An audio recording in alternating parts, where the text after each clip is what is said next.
It probably got cut when they were digging. We got all that to do today, so let's get busy and get to work ASAP.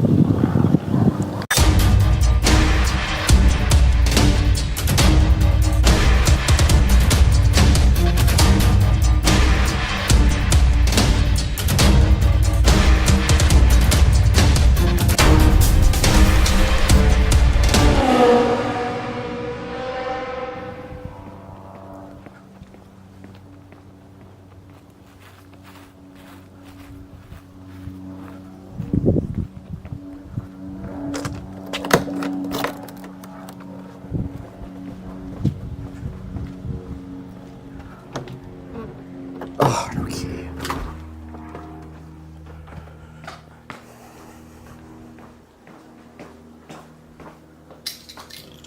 Now.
Brand new shears.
All right, guys, it is time to start laying the trim, and I am going to start up there, probably at that end, and work my way around, or maybe I'll start here. Not sure yet, but I need to go get my benders because I know I'm going to have to probably bend.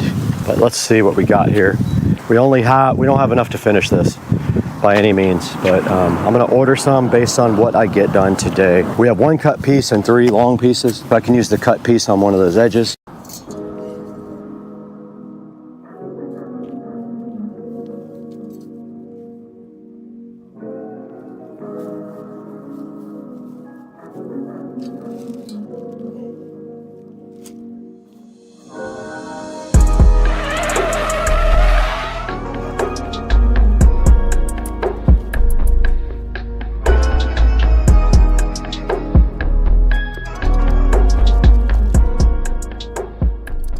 All right, I got my new shipment of edging in, so I'm gonna go ahead and continue this whole process here. I actually need to get a marker to know where to mark this edging off to cut it.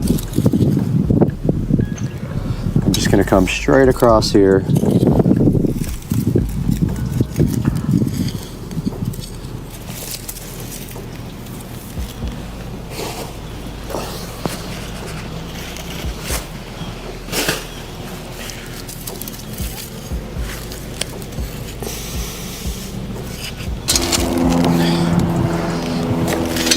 We got our new trim edging.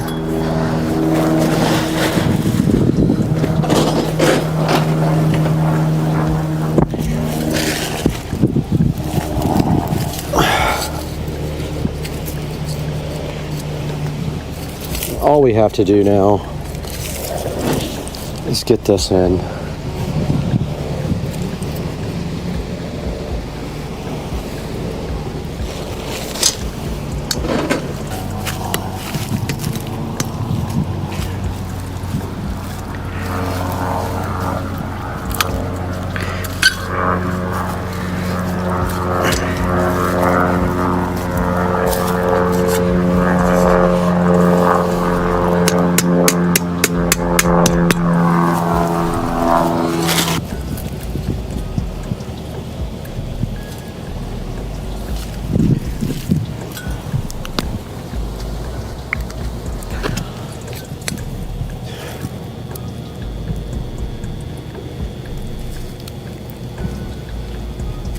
If we cut on the far side, we should be good.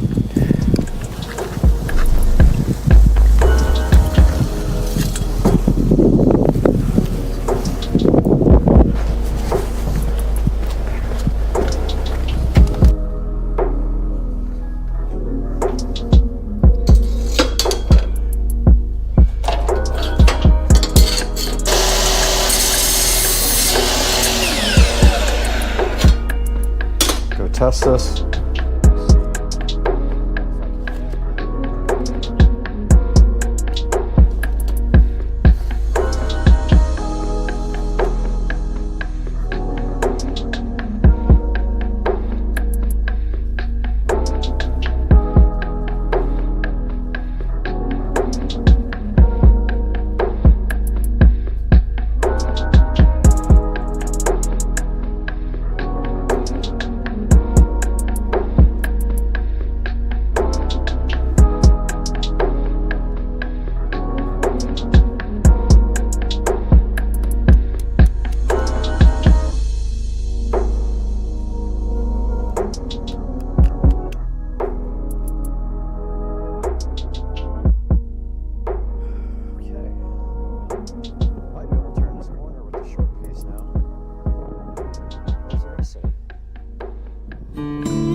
I can't cut. I can't.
Okay guys, so this project is completely done.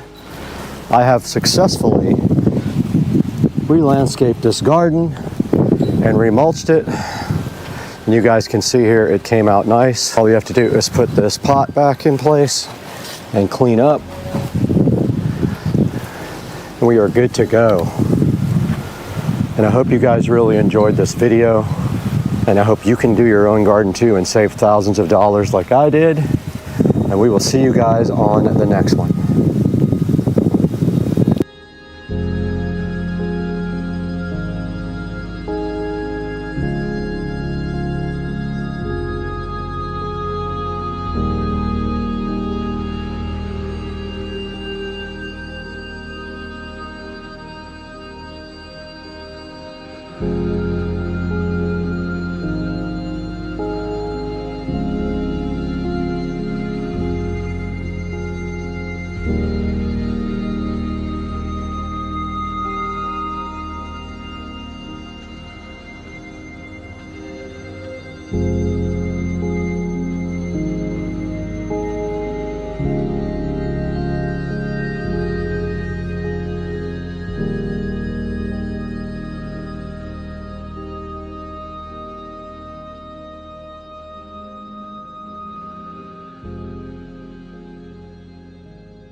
Guys, here is the here's the Starlink mission. This is the first time I've ever seen this from Jacksonville. This is absolutely insane looking.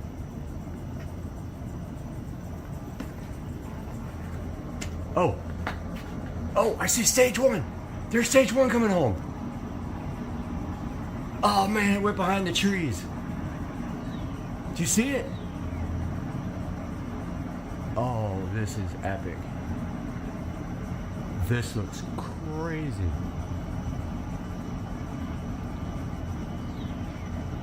Look at this thing go. I wish I could get on my roof right now. Wow. I have never seen anything that looks that crazy at night.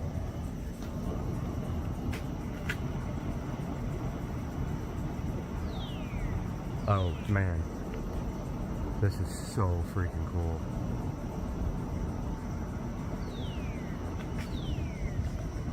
Alright, let me step back.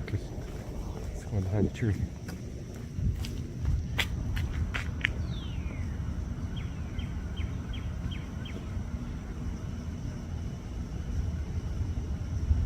Dude, that is nuts. So I was on the treadmill watching it live, and I'm thinking there's got to be a way you can see this from my house. I think it's heading kind of downward. We're going to lose it here in a second. Yep, we're going to lose it. That's a bummer. Now I know though that it comes, I mean, you can see, look at the trail. It's just like we couldn't see the landing.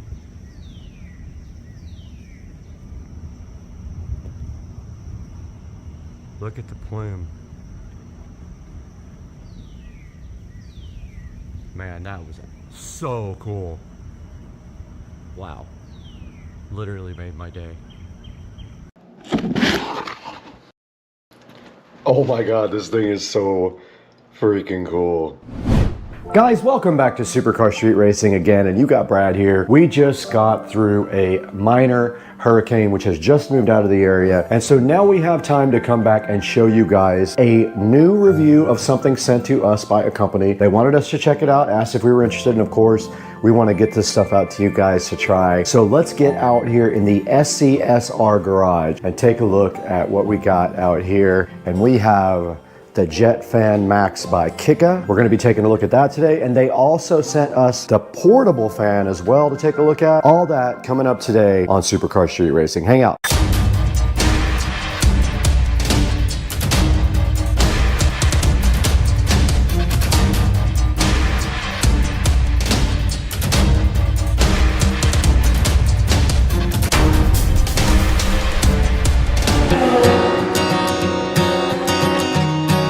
Out here in the SCSR garage, we've got a very special product for you today. I'm wearing green for absolutely no reason, but today we have the Jet Fan Max sitting here, and you guys have no idea how cool this thing is.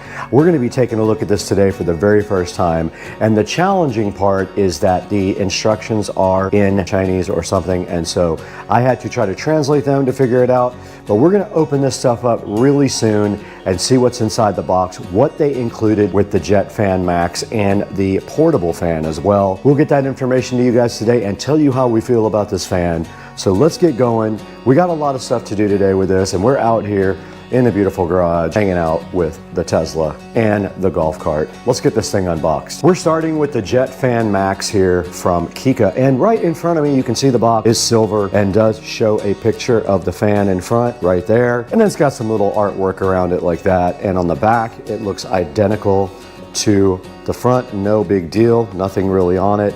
And then on the side right here, it does have the actual label right there, which we will take a look at in a little bit. And then just the company information. They are from China, so the information inside is in Chinese. Now, the Jet Fan Max is supposed to be a super powerful portable rechargeable fan that could work in any circumstance where you don't have a lot of breeze going, let's say like a sporting event or camping or something like that. This would almost be perfect for that, but we have yet to see if this thing can rip or not. Now, I did cheat and I charged it ahead of time, so it is completely charged up. So let's go ahead and open the little one first and see what that's all about. You guys can see the Kika cute little portable fan sitting right in front of you.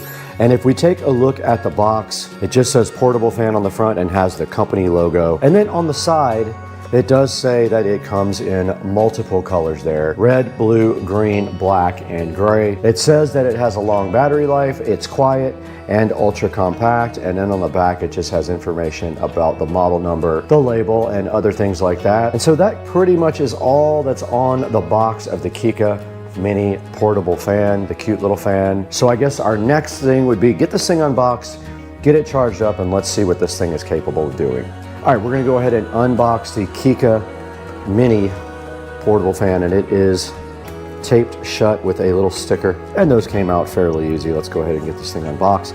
It does slide right out of the packaging just like that, and when it slides out, you'll be surprised later what you see in the big box, because this looks very similar. But let's take it out, and it looks like it has a USB Type-C charging port on the bottom, which is great. It means you can charge it with any of your USB-C adapters. And it did come with a power cord here in case you don't have a USB Type-C, which I'm sure you do. Pretty much everyone has one of those now. So let's go ahead and get this thing on the charger and see how much charging it actually needs.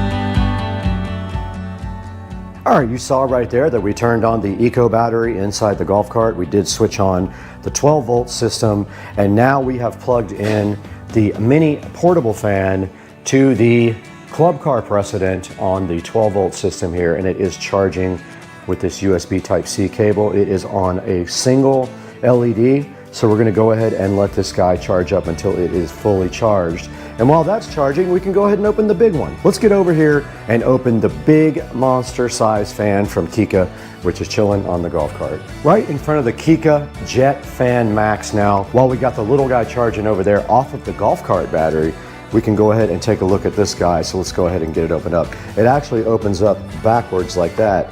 And as you can see on the inside here, we have the Kika fan. We have a nice instruction manual right here as well. We've got this add-on device right here, which kind of looks like a filter. We've got this tube right here, like an extension. We've got a charging cable right here. We've got this little brush add-on. And then we got the Jet Fan Max, which weighs about, I would say, 5 pounds at least. All right, we're sitting in front of the Jet Fan Max packaging content, and unfortunately, the entire manual is in Chinese, so I did have to translate the few things that I could figure out. But obviously there is a type of filter here that you can put on it with a screw on this thing.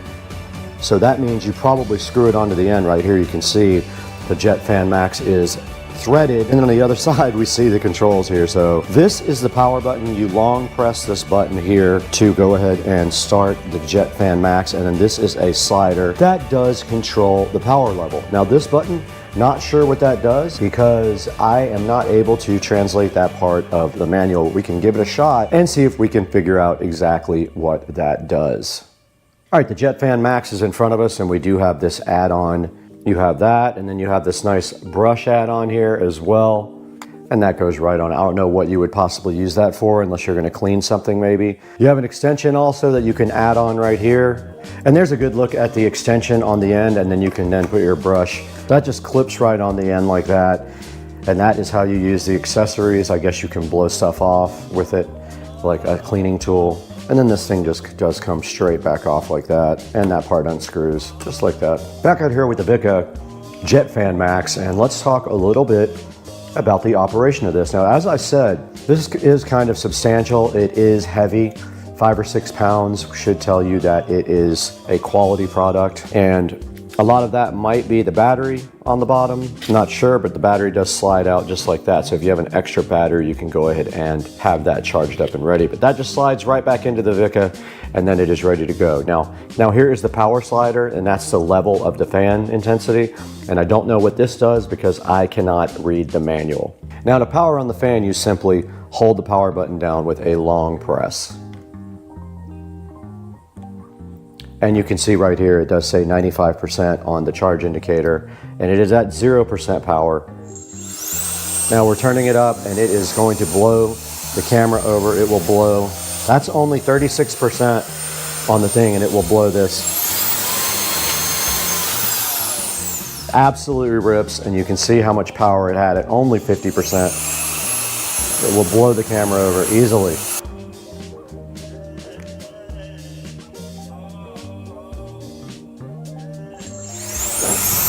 60% power.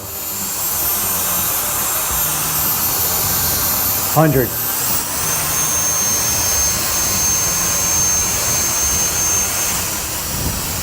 So strong. Wow. All right, I don't know if you guys can see the dust on the car. We're gonna give this a shot to get the dust off of the car. Let's see, there's plenty of dust on the car. Here we go. Blew it right off.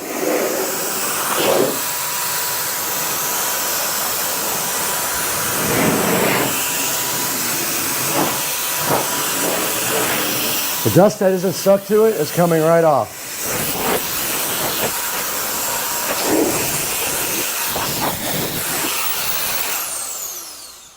Now here's a look at the indicator from 0 to 100% on power is what you see right there. It's on 0 right now. And I still don't know what this button up here does. Let's give that button a shot.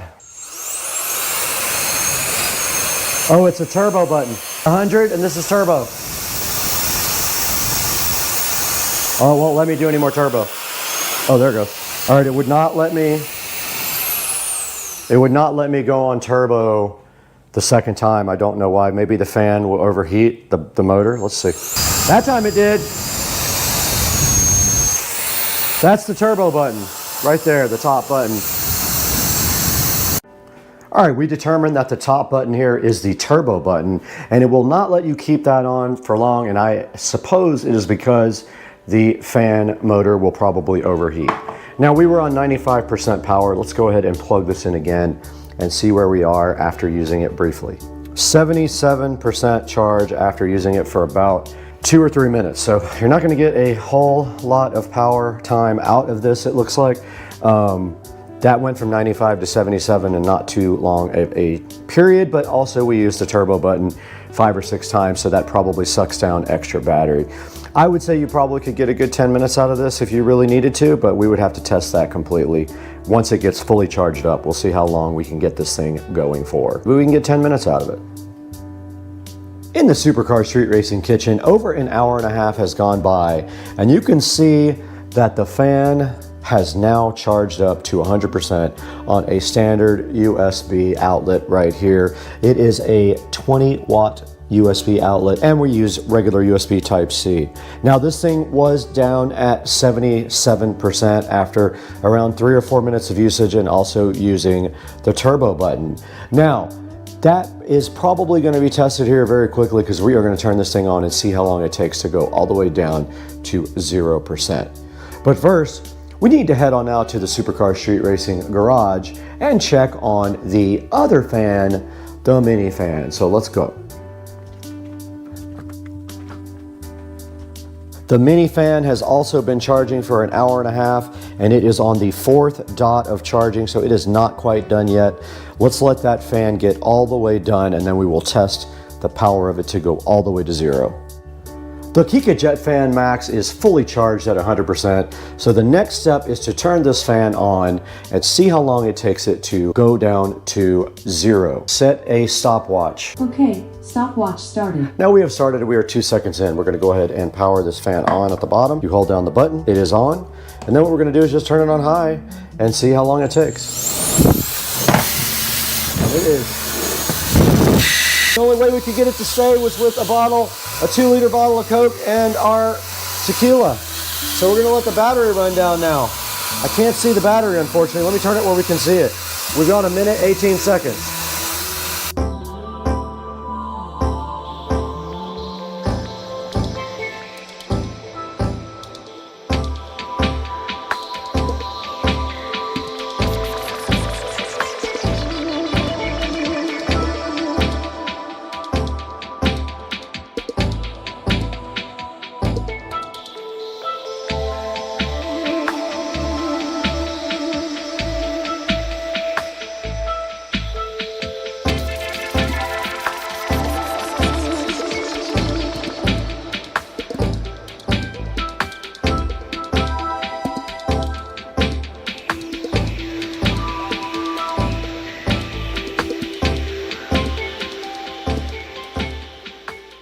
All right, guys, we got the mini fan here now, the portable fan by Kika.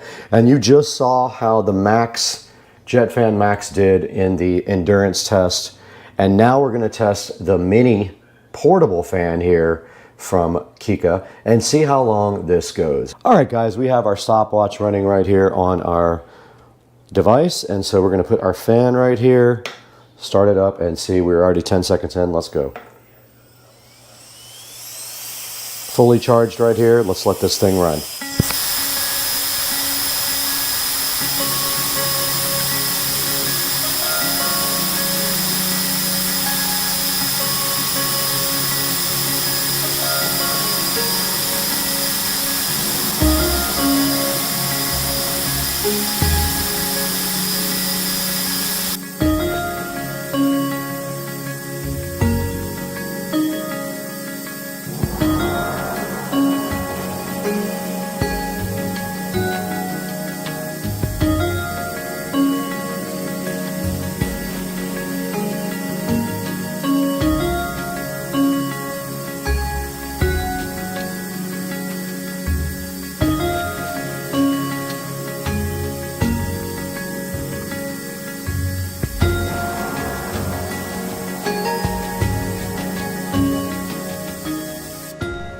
Okay guys, so you just saw we ran the mini portable fan down to nothing.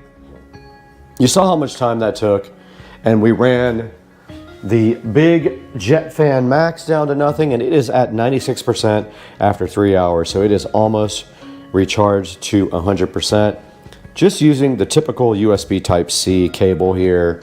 This guy right here ran completely down as well, so we can actually put this on the charger now. It has a USB Type-C on the bottom also, so we just plug this thing right in like this. And you can see on the back of the unit, it does have 4 LEDs, and it did start blowing again as soon as I plugged it in, but it has 4 LEDs right here. Both of these guys are recharging. Okay, let's reset the stopwatch and see how long it takes this portable tiny mini fan to recharge. This is going on 3 hours right now, maybe a little bit more.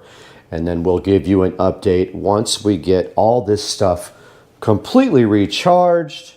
The Kika, or Kika, however you want to pronounce it, fans are rocking every way, y'all. Guys, welcome back once again, and today we have a special product here, the Kika, or Kika, however they pronounce it, Jet Fan Max. I don't think this thing is available yet.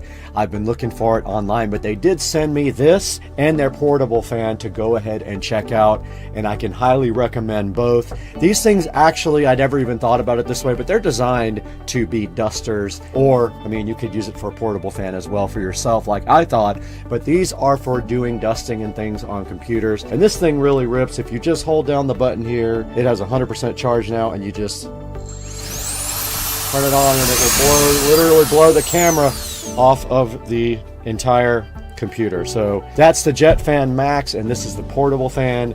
The Jet Fan Max takes about 3 or 4 hours to charge up, and this little guy took a couple of hours to charge up. We got about 23 minutes out of the big guy, and we got hours out of the small guy. So please check out Kika. I'll put a link in the description to their store, and go ahead and buy a Jet Fan Max when it is available, or one of their tiny little fans as well. And this thing did blow all the dust right off of the Tesla Model S Plaid. Guys, we got to get going today. We have a lot of stuff to do in the house. We'll see you next time.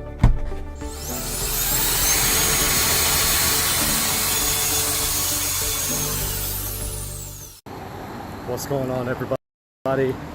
It's Tuesday, beautiful day outside in Jacksonville. Walking around downtown. My work is back there, one of those really tall buildings, but I like to get some exercise on my lunch break. But I wanted to let you guys know the Mercedes did sell on Saturday. The transport truck came and picked it up and took it to St. Petersburg, Florida, where the new owner has let me know that they are ecstatic about the car. They absolutely love it. They gave me a big thank you, saying it was everything that I told them it was. Of course, That car was immaculate. Had very few problems at all. So a little bit of a hint about what's coming up next. So I did buy another car. Not gonna give too many clues, but I will just say that it is an import. It's an imported car.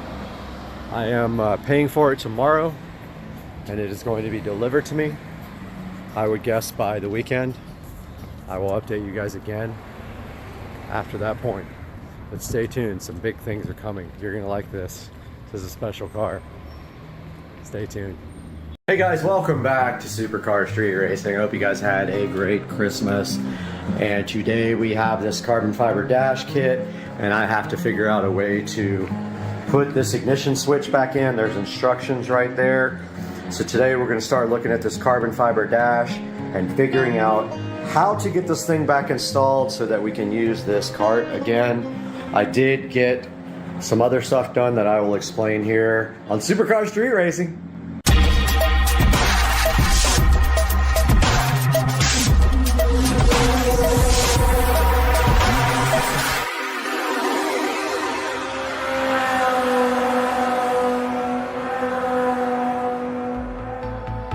Hey guys, welcome back to the channel. Supercar Street Racing here. Hope you guys had a Merry Christmas, and New Year's is coming up, and hope you guys have some big plans for New Year's. But you can see here the cart is in shambles. This is just the wiring harness. Literally was just stuffed back in there, and I'm going to clean it up when I put it back. But we need to run some wiring from the front to the back. We are going to be running speaker wires. We will have two crossovers in here under the dash for the front component, 6.5-inch speakers, and then we will run the wire down through the trough right there where the other wiring will go, and it goes up into a little indentation in the dash right there on the end. You can see it. I did clean up underneath the mat completely, and I also got all the rust and stuff off of this plate where the accelerator pedal goes, and I did paint it black, or plastic dip it black, and you can see a big difference there. It looks really good. Came out awesome. The seats also came out great. Did those with the Duplicolor vinyl paint, and it looks like it's stuck perfectly. There's no more brown left except this brown stitching, and that is acceptable because you can barely see it. I think if I wanted to, I could get like a dye pen and just run across these stitches and make them black. But for now, our goal is to get the ignition switch off of this panel. Here is the switch panel.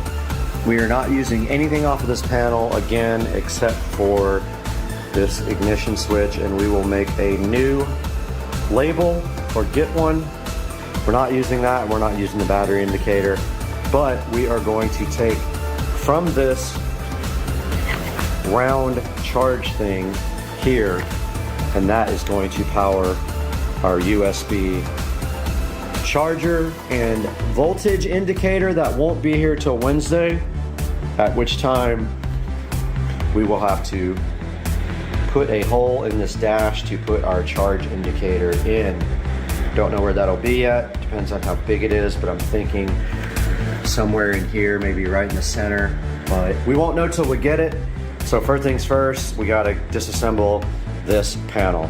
Back here in the Supercar Street Racing awesome kitchen, and we've been doing some tequila shots here, me and Susie. And today we have not this and not this knife, but we do have the instrument panel here from the Club Cart Precedent, and we need to go over a few things here. But first we need to get some sort of table condom so we don't mess up the table. This wonderful IKEA table. Get that tequila cap over there. And so looking at this instrument cluster here, we have on this side, this is an older cart, so 2014, so we have the battery dead indicator, which we don't need anymore. So what we're gonna do is go ahead and pop that out. But first, we are going to disconnect. Actually, we're not even going to take it out. There's no reason to take it out. So we're going to pop these spade connectors off. And they are in there good. Then what we're going to do is cut these zip ties, but we're also going to label this stuff so that if we want to reuse it in the future, we can.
Alright guys, welcome back. Here is the carbon fiber dash, and it comes with a,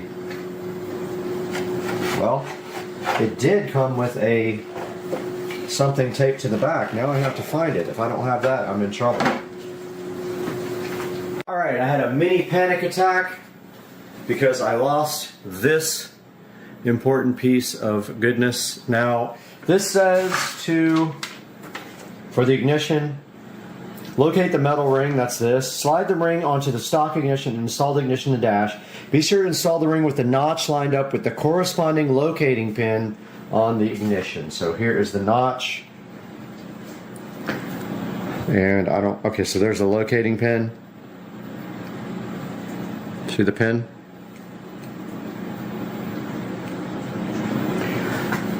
And it says, slide the ring on a stock ignition.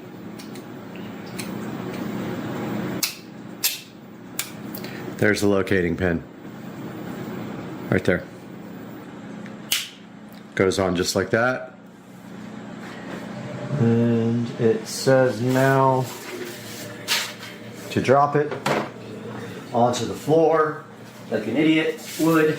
Okay. Now, what does it say? Wish I had a new piece for this. Slide the ring on stock ignition. Install the ignition of the ASUS. Be sure to install the ring with the notch lined up where the corresponding locating pin on the ignition. Install the plastic ring back onto the front of the dash to conceal the nut. Okay, so I'm guessing, so here's the hole. That's what she said.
Back here with the cart, got the ignition switch installed, and these are the ignition wires we labeled.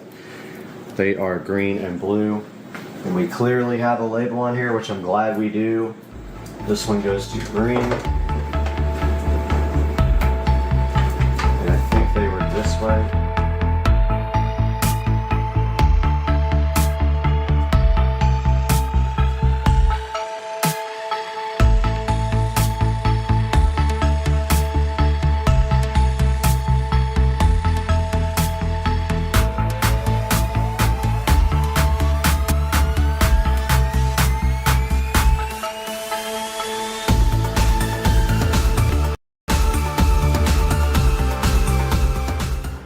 Alright guys, back outside with the club car and the dash.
I got my trusty screwdriver out with my bit, and these things just really just come right out, no problem.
Alright, now I get it.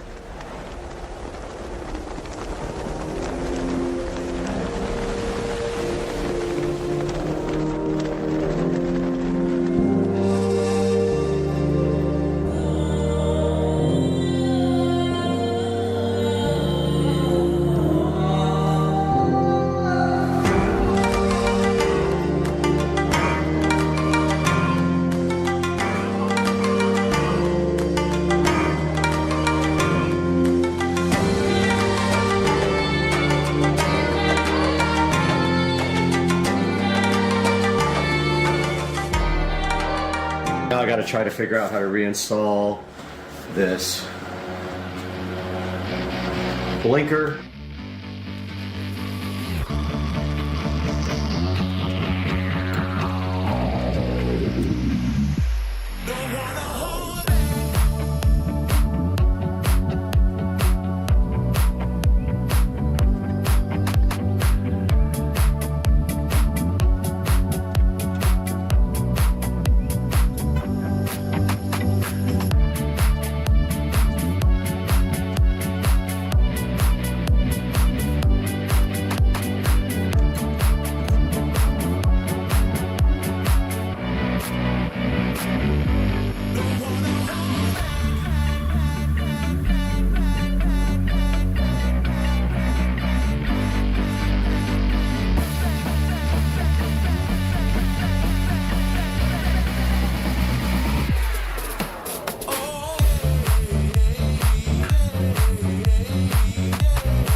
All right, I got the steering wheel on, and after a lot of back and forth, I got the blinkers back on, finally figured that out, that I was using the wrong screws. And so the next step is we got to leave all this loose because we're doing stuff behind the dash, and we need to actually be able to slide the dash up, and that will be next.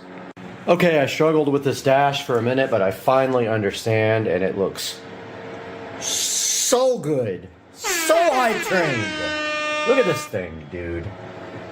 This thing is awesome. I was like, this doesn't fit at all, and then I realized the back part of the dash has to tuck under the cart, and then this part goes over it, and now it is pretty snug. This is going to be so good once we have everything installed. I'm really excited about this. And yeah, kind of want to paint this steering wheel column. It's all scratched up, so I might do that as well. We'll see.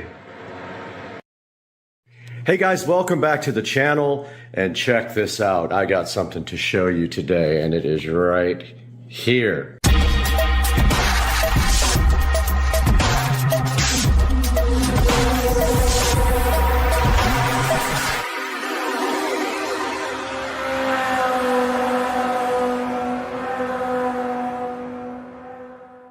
Hey guys, welcome back to the channel, Supercar Street Racing, and I woke up this morning to this wonderful Echo Show 15 with a lovely message on the screen that I will show you now.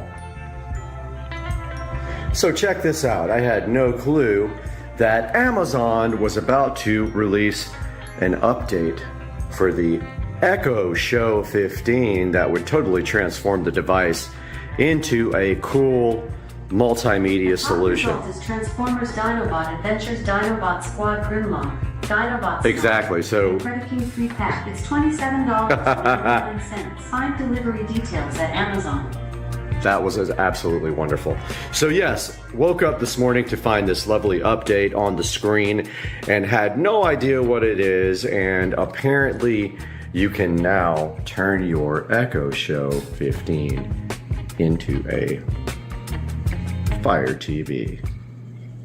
Here we are in the kitchen right in front of the Fire TV Stick 4K, which is plugged right into the back of this little cool television that I actually found at the thrift store for about 10 bucks, and it's awesome. It's does 1080p, and I have the Fire Stick 4K plugged into this in the kitchen, where I can do cool things like show me the garage. Sorry, I didn't find anything named garage. Okay, Consider purchasing a cloud That's Jack hilarious. or Alexa Voice Remote Pro. Show me the garage camera. Okay. So this should actually be showing me a security camera, and there we go. So there is a skill for the Wise Cam, and there you go. So this is a standard Fire TV Stick 4K. Now they make other versions of that device. They make higher end versions that are not sticks. They make, I think the Cube is one of them. We can show you that on the screen. But yeah, this is a good low cost addition to any television. You can just plug it into the HDMI port and you have your remote here. And then you have a Fire Stick anywhere you have a HDMI port. This is the Show 10. I'm not going to say the name because it will wake up. This guy did not have the message on the screen this morning. So this one used to be the largest show device you could purchase, and now they offer the 15, which you saw installed in my wall and powered from the switch below. So no update on the Echo Show 10. Sorry, the laundry is in the washing machine, but here is the Show 8. And we walk up to this looking for the update. No such thing. If we go here to settings and we go to device options and we look at the software,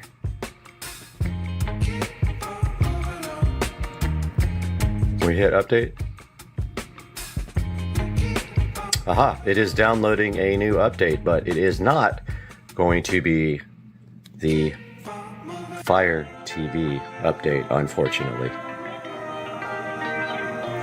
Okay, walking into the office here, we can see the Show 5 sitting here looking all wonderfully flush mounted into the wall, which I have a video on that if you are curious as to how to flush mount your Show 5. And this is powered from the switch right here. Let's turn some lights on in here.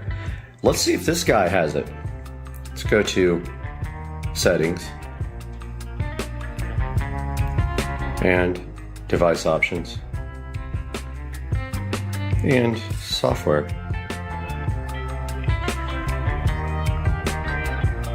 No updates found. We will not be able to make this into a Fire TV. Back at the beautiful Show 15 here, which is wired into this switch. You can check out my video on how I did that with the Show 5s. You can see here, this would look cool flush mounted into the wall, but instead I chose to cover the old hole for the Show 5 and mount the 15 here. Woke up this morning to that lovely message about getting the 15. I hit the yes button, it downloaded an update, and now we have this lovely button right here that says Fire TV. Now, why is this cool? Well, let's push it and check that out, guys.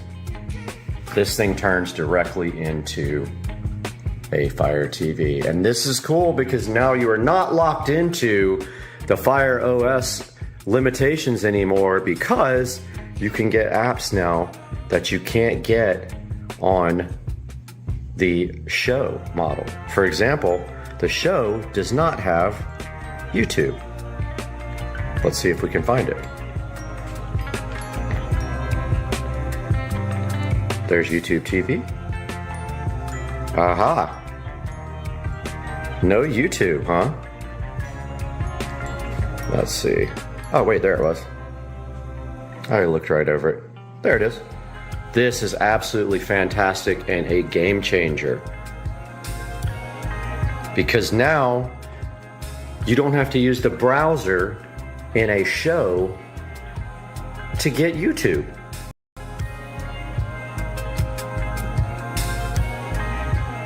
So it's telling me that I got an app, and now we can open it. This is literally the best thing that could have ever happened to the Show 15. Look at the controls. Pretty freaking cool. So I was wondering how they were going to do this, and they have gotten the controls on the screen, which is very cool. So I'm gonna go ahead and sign in to this now. Wanted to show you guys the limited touch functionality that I just realized. I was sitting here trying to hit sign in when in fact you have to use the pad here. See the pad? So I am going to go ahead and use the pad now to sign in to my YouTube account where I have premium. Okay, we are back and signed in with one of my accounts here, and as you can see, we have the lovely touch screen here, and we're using the touchpad that they designed for YouTube, which is pretty cool. There is the Supercar Street Racing channel. And there is a video of mine. And so keep on trying to use the touchscreen, and it does not fully function on the YouTube app. And there is the Supercar Street Racing channel and the last video of the pressure wash. And that is very cool because now I've always wanted to use this to play videos and link it to the dot that is in the closet there with the audio for the whole home audio system. Now I can do that. I was doing it over here, which can technically do the same thing, but now this device in here can actually be the one that serves the audio for the house, I think. I have to research that now.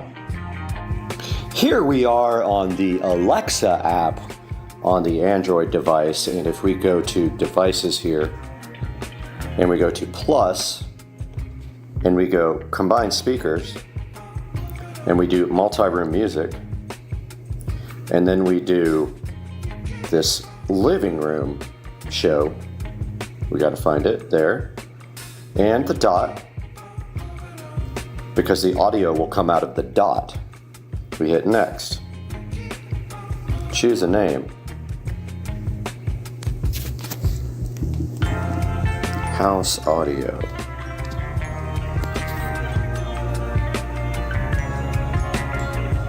Okay, so now we can go back and see if that actually worked. Back in front of the beautiful show 15 here, we're gonna see if we actually get audio out of this whole home audio system since we paired this as a speaker group. So let's try to find some music. Oh, but keep trying to use the push button, the touch screen. Let's do this. Oops, I pushed the home button.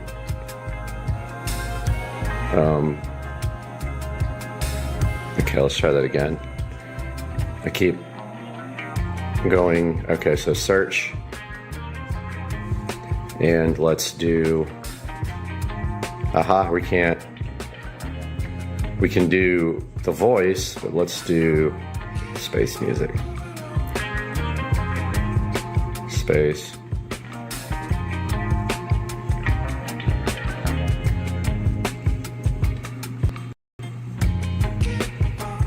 Music. My favorite. Space music. Here we go.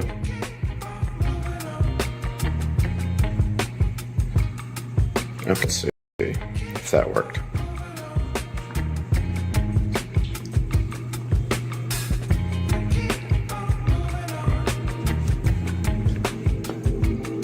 Okay, here, audio here.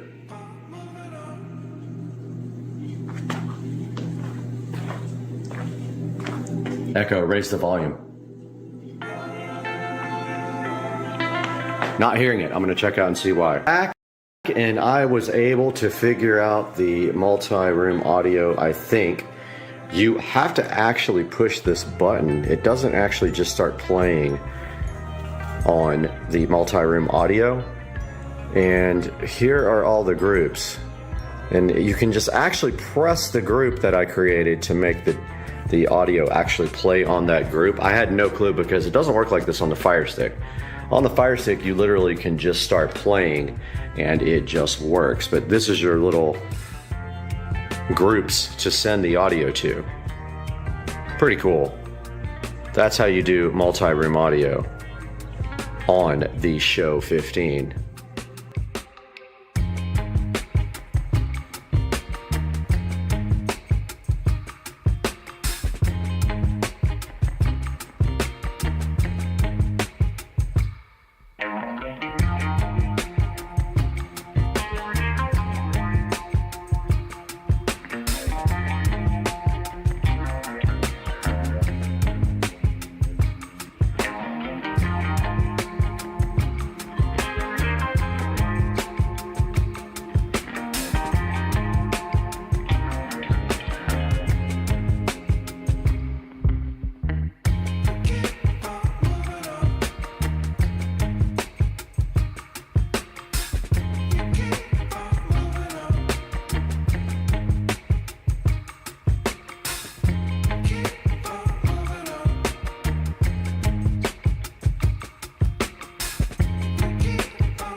Back in front of the Echo Show 15, and in conclusion, Amazon has added the Fire TV experience to the Echo Show 15. And as you can see, I will link another video here in the corner that you can actually sideload apps, even though a lot of websites will tell you you cannot.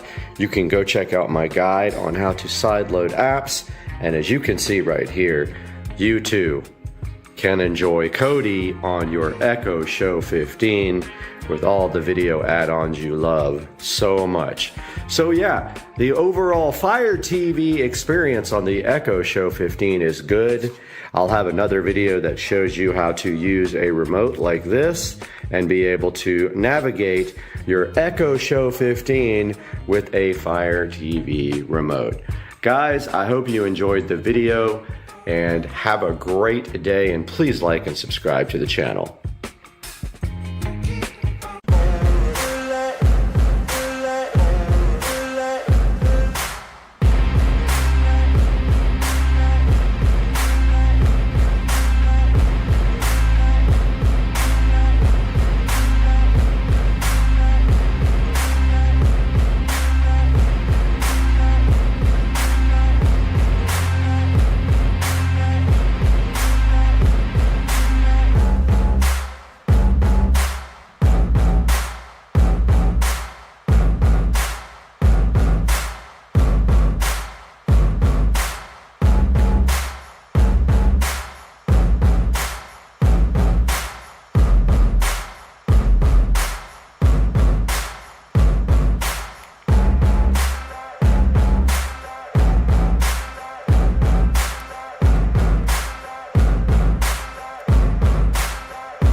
Hello?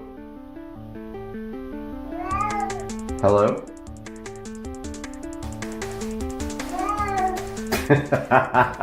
Why are you saying hello? Hello? Hello? Oh, hello. Cat is literally saying hello. So weird. Hello? Supercar Street Racing here, and it is a wonderful cold Tuesday morning, and something I have not been looking forward to for a while. Just a little update though, also on my gauge cluster got lost in UPS, my electronic gauge cluster from Germany, and they are working on sending me a new one, but it was supposed to be here yesterday, and then UPS says shipment has not been received yet, so I do not know what's going on with that, but I will update you as soon as I know. Here is what we're working on today. So I believe the PCV valve on the N55 has failed.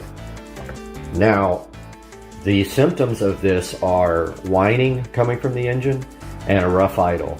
And also it was diagnosed by a shop not too long ago because I have some code that say lean mixture, and they couldn't find anything wrong, and they think it was the PCV valve.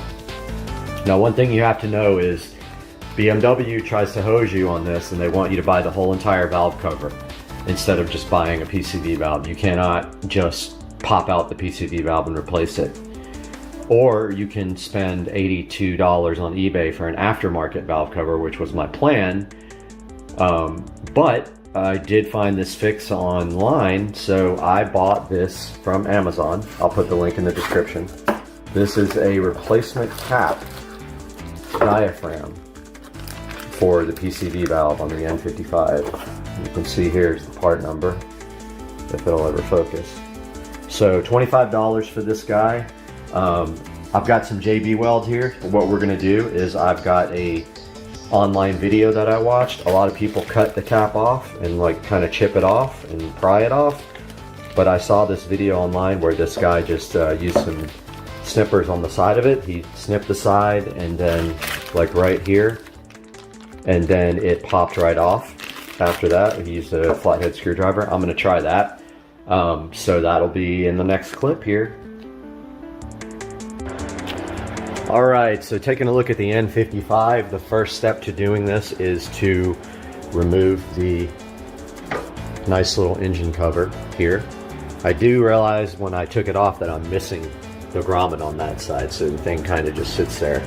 Now, I've never done this and I didn't watch a whole video on how to do it, but it looks like this cover here needs to come off too. This is kind of what supports the engine cover bracket. Engine cover mount is, I guess, what it is, because we got to get this guy off. There's the PCV valve. Looks like I got to take at least the airbox cover off, so I went ahead and undid the latches there. Now I'm going to pop the airbox out real quick, and I'll be right back after I do that.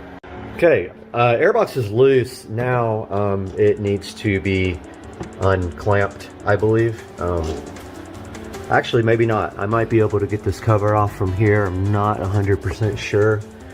Hopefully that whole thing doesn't have to come off. I'm gonna check real quick. I'll let you guys know what I figure out. All right, a little update. I did watch a video online that said if you can snip away at this part on the side, you can pop the ring off and then this will pop right off. I tried these snippers right here. Couldn't get that to work at all. They didn't have enough grip to get in there. I tried a few other things. Ended up using my Dremel with this cutting disc, and I cut on the side, and you can see where it popped out, where it separated, and I just took my screwdriver and pried it in there. Now I'm about to try to remove it. Very difficult to film and do this at the same time, so I'm going to try this real quick and get right back. Okay guys, little update. Went very well. I just pried my screwdriver under the lip around there and broke some of that lip off, and then the PCB came right out. And sure enough,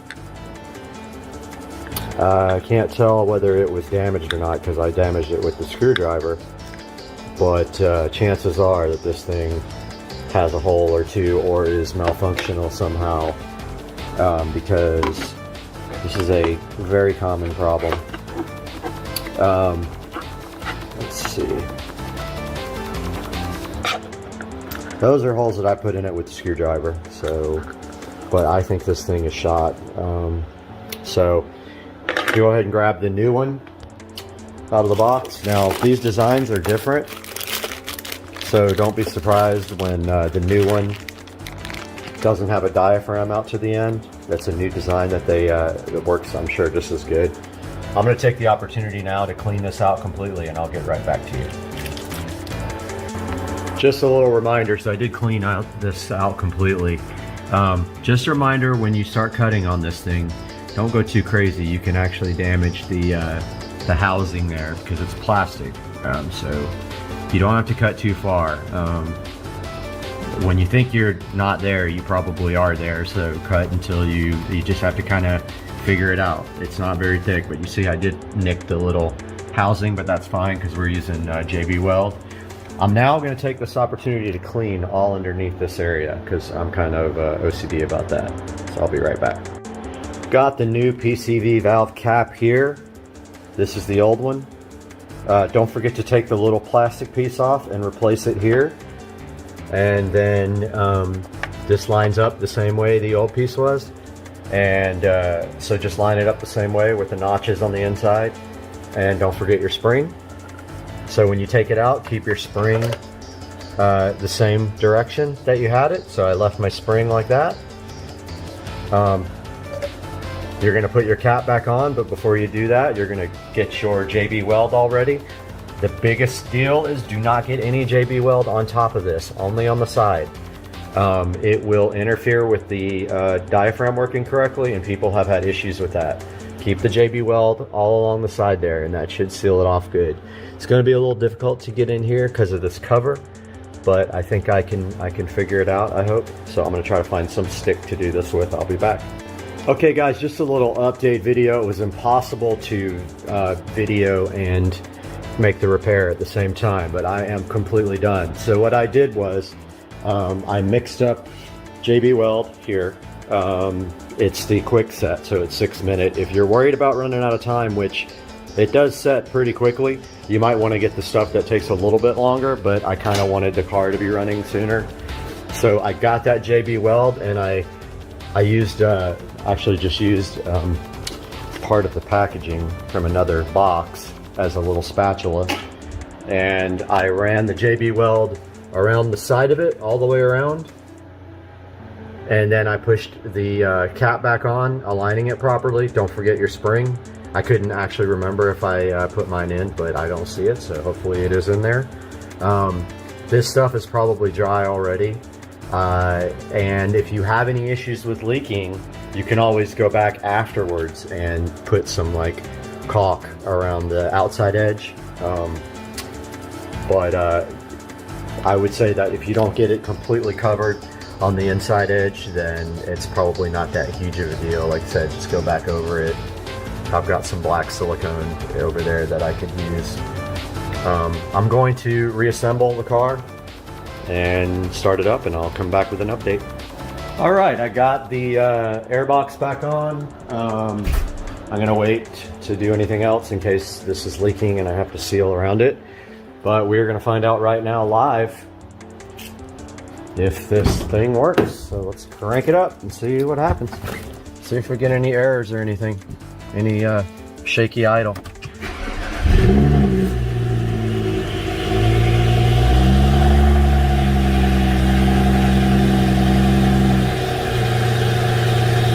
So it's running fine. First start is always loud.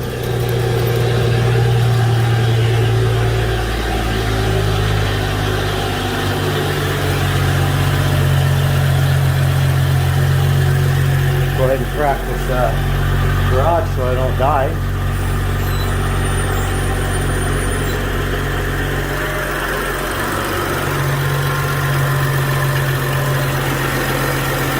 Looks like everything's fine.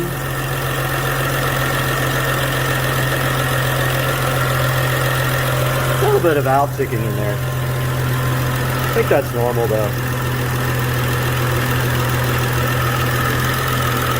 I think that's Manos. I don't think that's anything to worry about. But yeah, car's running great. I'm gonna go ahead and let it warm up, and then I'll put all the details online. Have a good day, everybody. Hey guys, Brad here, Supercar Street Racing, with another video. Looks like we got our Anchor Cosmos Max 4K projector here. We're gonna do a little unboxing, setup, reaction, crying, sadness, all that stuff. So let's get this thing unboxed. Hopefully I don't get, well, I can't get demonetized because I don't make money on my videos anyway, so who cares about the music? All right, so this is a refurb. The projector was actually on sale for $200 off, but even with that, it was $1,500, so I elected for the refurb.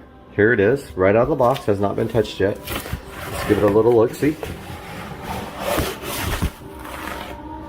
See, it says Android TV, does use Android TV, don't care, because I am going to be using my 4K Fire Stick.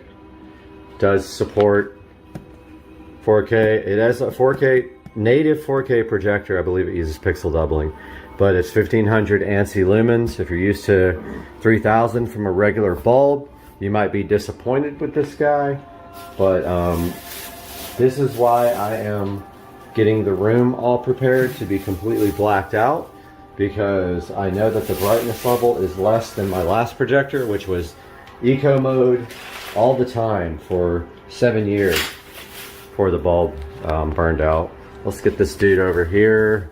I'm listening to my favorite internet radio station, Soma FM, Deep Space One, because you know, everything's space. So here it is, first impressions. The box is kind of beat up a little bit. You can see the edges here. I read a review from someone who got one that was still logged into somebody else's email address, which is pretty crazy. Kind of like Amazon. Hello. So I'm trying to figure out how you open this. The edges are kind of beat up. Yeah, there's no obvious way to open this, so I think it's this side. Here, I'm gonna work on that. I'll get right back to you guys. All right, I'm an idiot. The thing just literally picks right off the thing like a suitcase, and then this is underneath, and it's got a little open me thingy here. Where's my knife? Let's go ahead and open this guy. Well, this is renewed. This is supposed to be used. Somebody else has owned this before and returned it. Alright, let's see if I got that. Looks like I got that out. So guys, this is a 4K projector with built-in sound, which I'm not going to be using. But apparently it has really good built-in sound, and it also has an LED star field on the top. So my plan is, it's on a glass shelf. Oh, my oven's ready. Time to put the chicken in the oven. You guys can hang out with that too while I do this. So here's my chicken thighs for dinner. And let's set our timer up here. 45. Alright. So look at this presentation, man. It's like this nice, almost like a suitcase, and you open it up and no, but like, so this has a star field on it when you power it up. So got a little condom on there to make sure you don't mess it up. First impression, size is smaller than I thought. It's actually smaller, probably about the same size as my Epson. Oh, but it's way thicker. Yeah, oh, it's got the thickness. Look at that, because probably the speakers. So yeah, so this will sit upside down like this and project inverted on my glass shelf, which I'm gonna go tighten that shelf up right now, put this up there, get it powered up, and see if we have issues with the height. But apparently this has an automatic keystone, so you don't need to like tilt it to fit the screen. It should be able to adjust quite a bit for up and down. Let's check that out now. Alright guys, also wanted to show you what was underneath here. Got this little instruction manual, kick-ass remote, batteries, power brick, and power cord right there. Let's get this thing set up. Got the projector set up. First thing was my moon men were casting a shadow. Here it is. You can see upside down, the little star field there is kind of cool. It actually needs to come up just a little bit. I'm not sure how to do that. It could work like that, but it probably should come up like a few inches, and I don't know if I have to manually do that or what. I'm gonna look around, but I just downloaded the update. After powering it on, it automatically focused, it automatically keystoned. So cool, such a cool projector. Let's see, so let's restart this guy. So this is with ambient light, so this is all going to be knocked down to almost nothing once I get the blinds and the curtains in. So this is Android TV, so it looks just like an Android. Put you guys on hold while it updates. Restarted the projector after the update. It is installing. I love this dark room. Can't wait to get these curtains replaced. I went ahead and took them down because they were ugly. I'm gonna get some regular non-reflective looking ones that are just like straight up black for this guy. And for that door is getting a set of curtains, 2 on each side of the door. This is installing. I'll update you guys when it's done. Projector is rebooting, so you can see here ambient light from that window. And it's still pretty damn bright. Now, I do see what other people saw. There is a little frame that runs outside of the actual frame. That is actually light, I think, from the projector. The projector is up there on the shelf, chilling. And I am about to try to play some content and see what it sounds like. I'll be back with you guys. Alright, first thing is the keystone correction auto does not work well for me, so I put it on manual. and then I adjusted it. But the whole thing needs to come up, I don't know, just a tiny bit. So, I mean, you can't see the star field through this glass, so I think I'm going to swap the projector over so that it's face up, and then maybe raise it a little bit. I think it has feet. I'm going to have to check it out. So I couldn't figure out how to raise the whole image up on the projector. I'm not sure. You're supposed to be able to like raise the whole image, but keystone correction's maxed out to the top. So what I'm going to do is I'm going to put a couple of little like feet underneath the front to raise it up maybe 1/4 of an inch so that it lines up a little bit better with, oh, what do we got here? Mailman. Lines up a little bit better towards the top of my screen here. But my shelf is perfect. Like, it didn't work out great for my last projector, but it's going to be absolutely amazing for this one. I just put the, I just painted the rest of this area. I'm kind of thinking about painting the HDMI cable.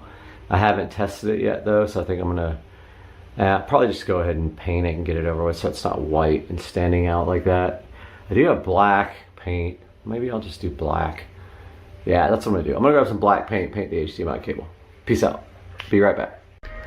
All right, got the projector all finally in its final resting place. Unfortunately, the glass is not particularly see-through, so you can still not see the stars, and I missed some spots on the paint, which you can't see because it's so dark, but all I can say is, wow, this projector is amazing. Like, I am above and beyond. Even during the day with the window open, this thing looks so good. I'm still working on the adjustment. Look, like I need to zoom it down a little bit. So let's go to projector settings, zoom, see how it's off the screen. Now, one thing I will say, it does have some light that spills over outside of the screen, and I saw some people complaining about that. It is true that there is a little bit of ambient light that kind of spills over out of the screen size. So it's really hard to see on camera. Screen stops here, the light spills over to here. So about another 6 inches worth, I think.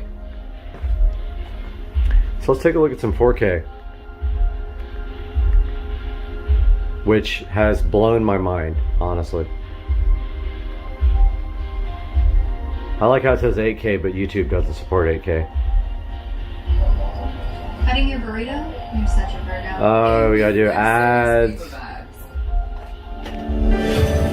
Let's see what it really is displaying at. Yeah, 4K. Yeah, you're not playing 8K, liar. So, just off the bat, I gotta say the picture quality is unbelievable on this. I've never owned an 8K, or sorry, a 4K projector. I've owned a 4K television, but oh my god, this is absolute insanity. It is just like a window. And there is the Anchor projector sitting on the little glass shelf.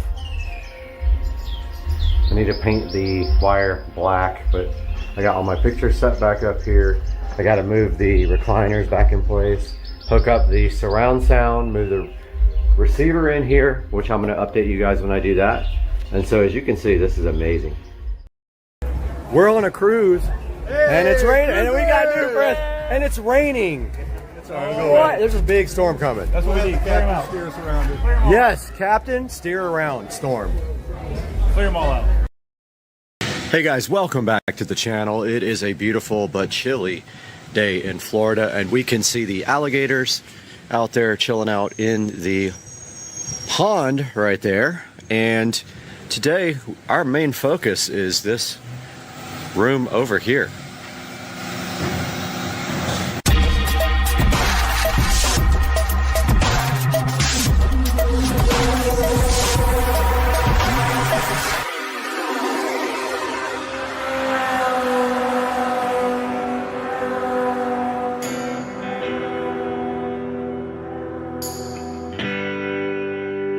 Guys, we are over here on the side and the neighbor's dog is barking at me like crazy, but I am opening up this area for you. You can hear the dog going crazy.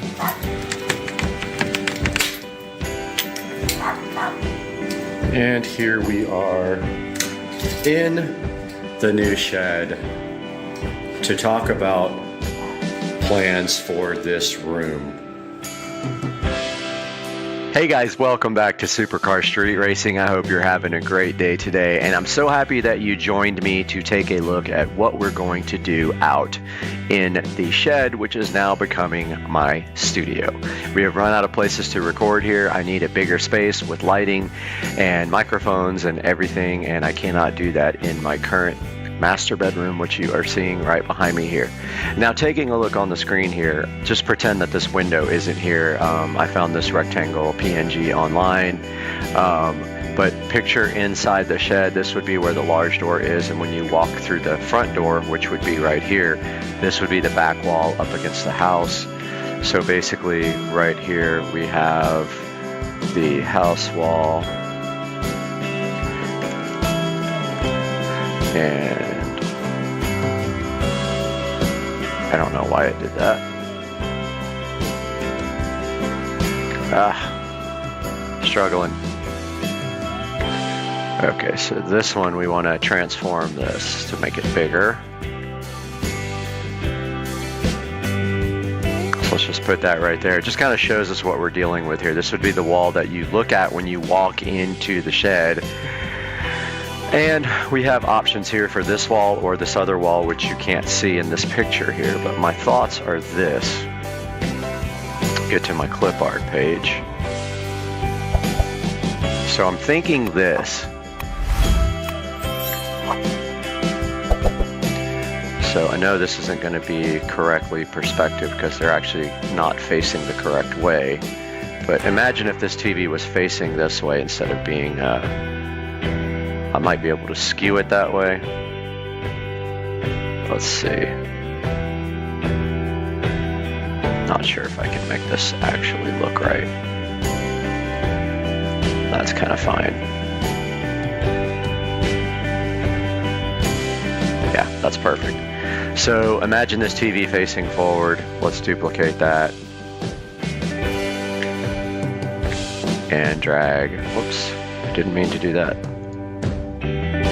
What did I do? Okay. That's not working. Keeps going back to the other. Won't let me drag the television.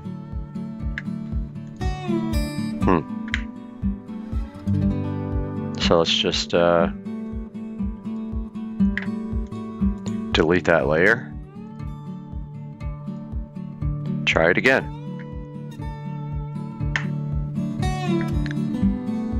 It is not letting me drag that.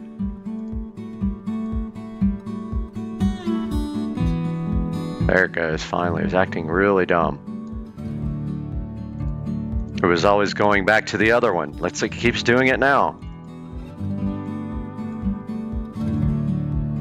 Ah, the stupid thing. Alright, fine. Won't let me drag that one no matter what I do. Okay, so after that frustrating, you can see where we have the two TVs. They'll actually be spaced out more than that. They're actually smaller. Let's see, transform, scale. This is just a rough estimation. And we'll do the same thing here. Edit, transform, and scale. It's going to be more like that on the wall, even though they are 50-inch TVs. And then I'm thinking like Govee lights in the center here. Like, I'll show you guys what I'm talking about.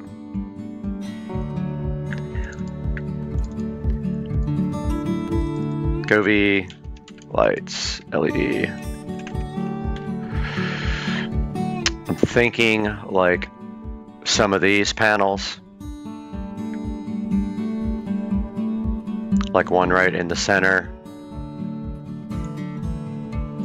Let me save that.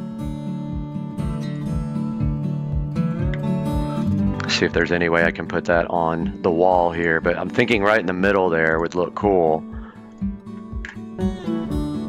Like right in here.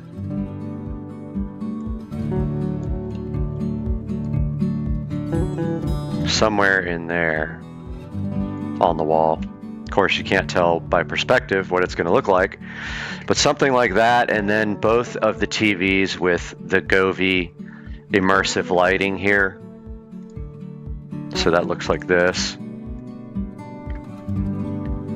If I can get my... Alright, so the Govee TV lighting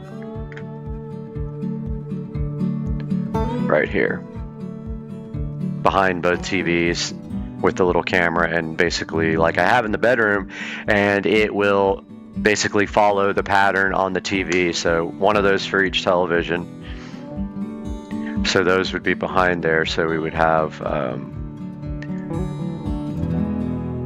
cannot do anything here. It will not let me. Govee TV light.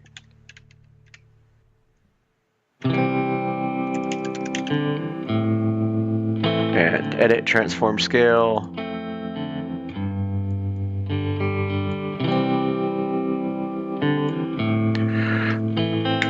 And duplicate that if it'll not freak out.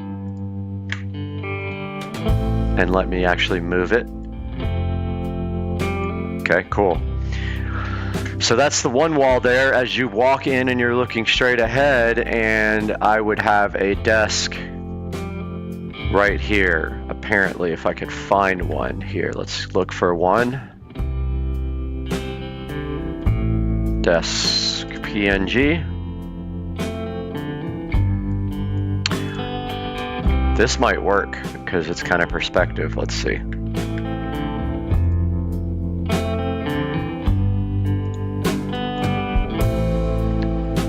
Okay, wrong place. Clip art. All right, so here's our desk. Let's take a look at that in clip art.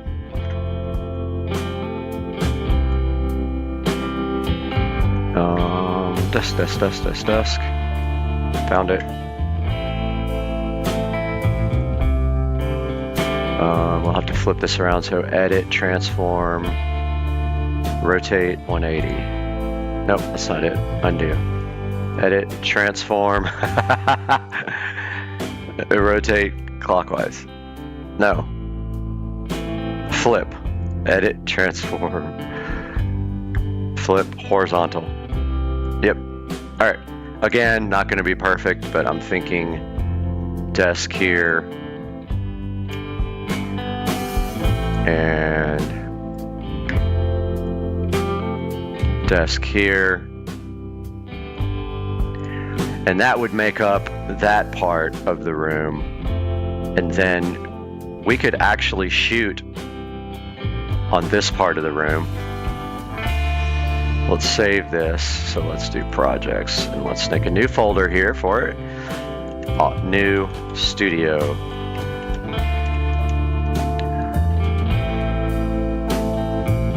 And we'll go in here, and I didn't even save it in the right place. File, save as. Oh yeah, I did. Okay. All right, so that's actually the first wall. So remember, this is the big door right here. I don't know if I can draw it. Let's see. How do I draw?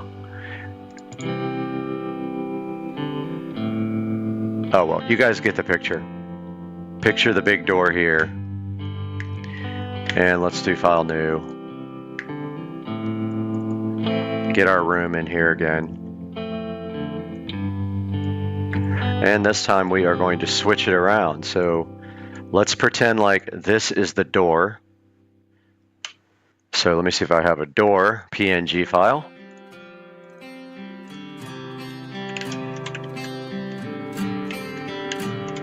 I don't have one.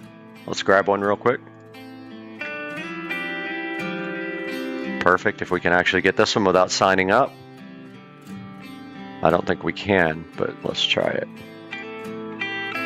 Free download. Nope. These guys want you to subscribe, and I am not putting my name in there. Just need a regular door, no big deal. Let's see. Perfect.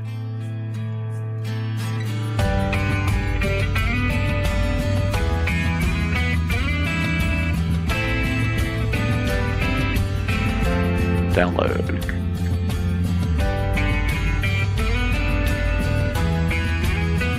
Did it not download? It's tricky, man, finding out the right. There it goes. You never know which one is the right button to actually download. Alright, so there's our door. And it would be on this wall here. And let's see if we can skew it.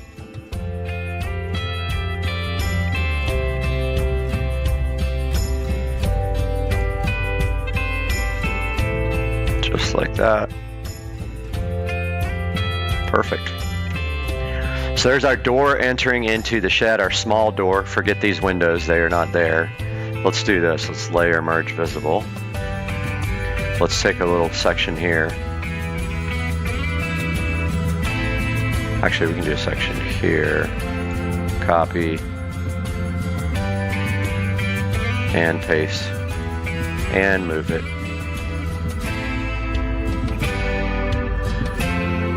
Layer.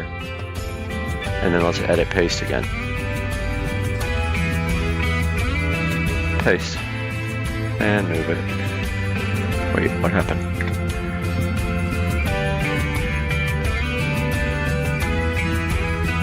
Edit. Paste. Move it. Dude, Photoshop is being dumb right now. Promise it's not me. Alright, so let's merge that down. Now we don't have our windows. Pretty cool, huh? Alright, so I'm thinking on this wall, maybe is where we actually do shoots. So we would have a TV here.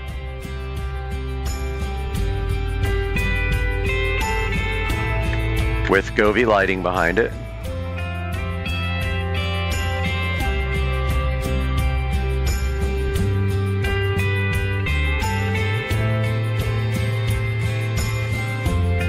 Got to make it kind of the same shape as the, or the skew as the wall.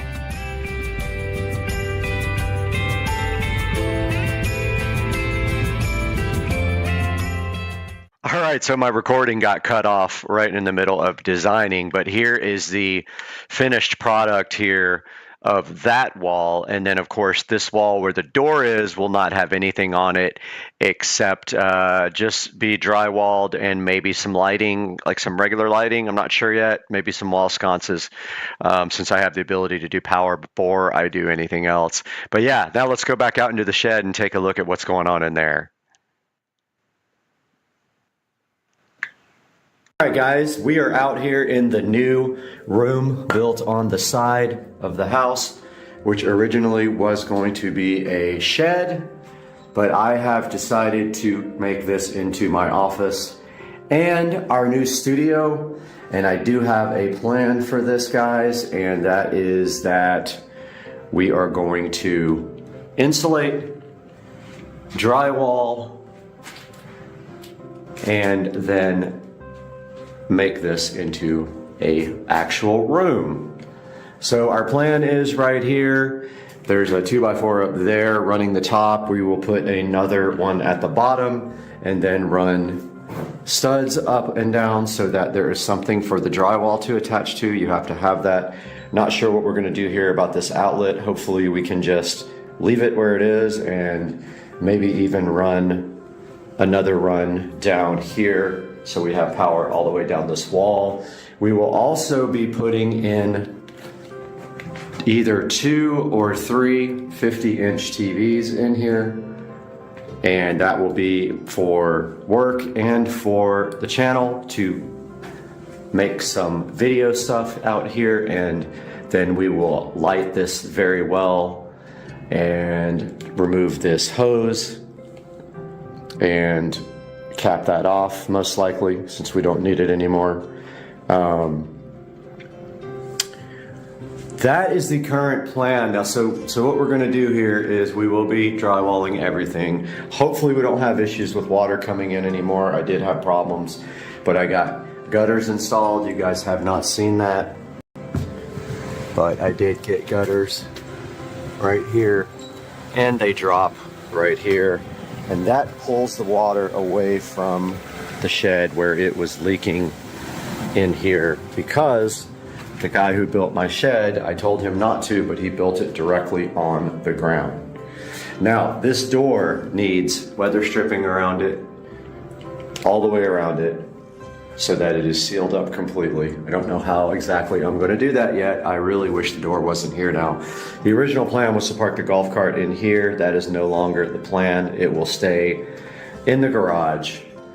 But yeah, so something to the effect of 50-inch televisions on this wall, maybe 2 here, like 1 here and 1 here, and then maybe over here is where we actually shoot. So we would have a desk here in the corner, and we would shoot right up against that wall, and maybe we have a smaller television right there, like a 40-inch or something for the studio, and then lights up here. Even these lights are awesome in here, but we need more for shooting. So that is the current plan. We will go take a look at the design, and I really hope that we can get the foam insulation in here, but I don't know what that would cost. Probably a good amount, maybe $1,000 is what I'm thinking, maybe less. It's about 150 square feet room. And that's it so far. Now we just got to kind of figure out how we're going to do it, and all the wiring and everything we're going to need.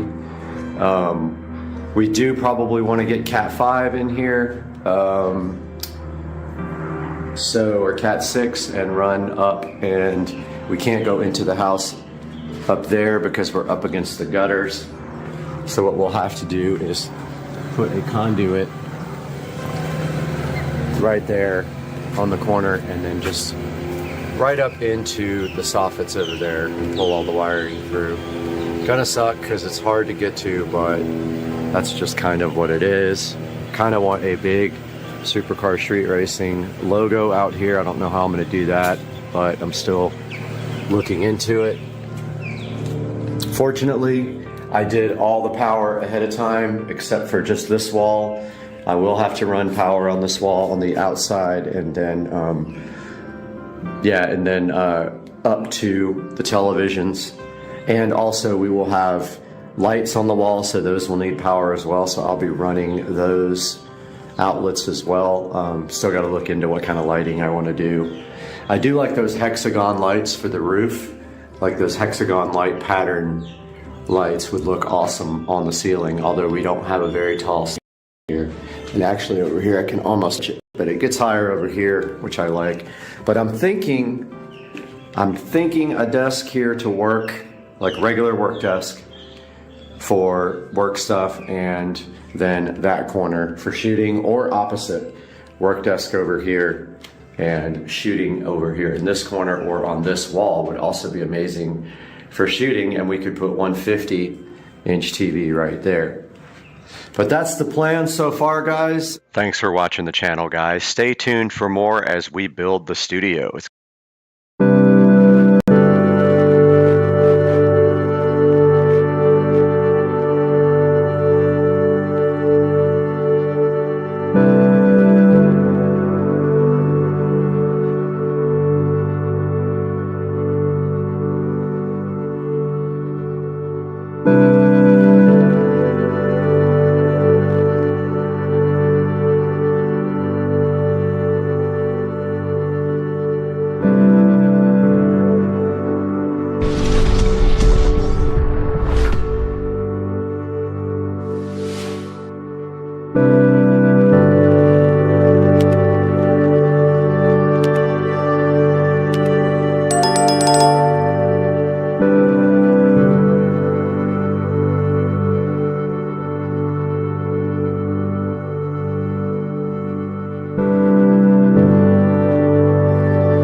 Hey guys, welcome back to Supercar Street Racing, and today we've got a box here from Wayfair, but weirdly enough it's empty because it's right here.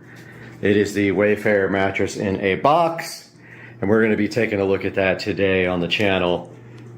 Stay with us, guys.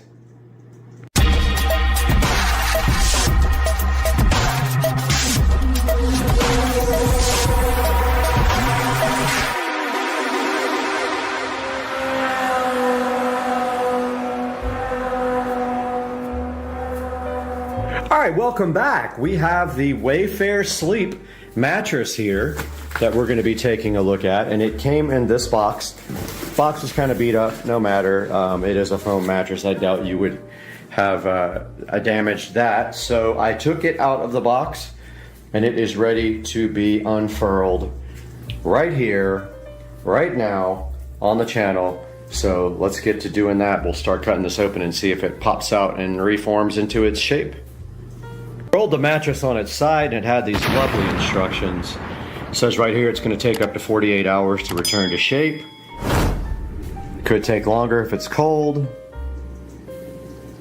And we got to lay the package on its side and remove it, and use the scissors to cut off the plastic.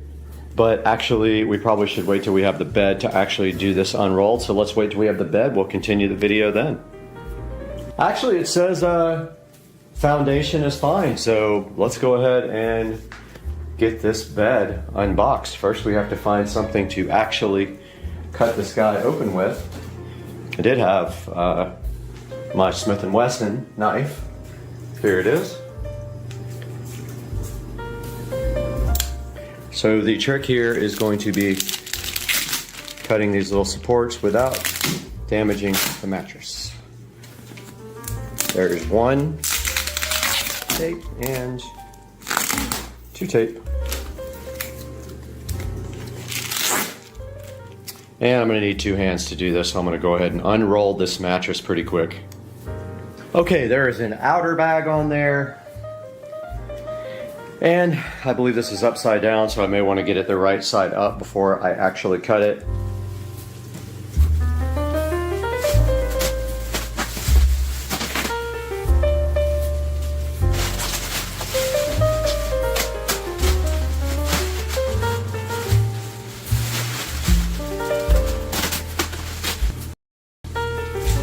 There we go. Mattress is officially able to expand now. I'm going to leave the plastic on it to kind of protect it and keep it white.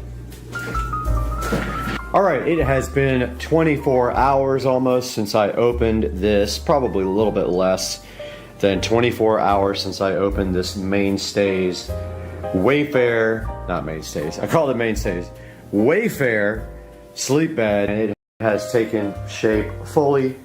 You can see now that it is full height and full width of California King, and it will be sitting right about there underneath that Red Hot Chili Pepper sign.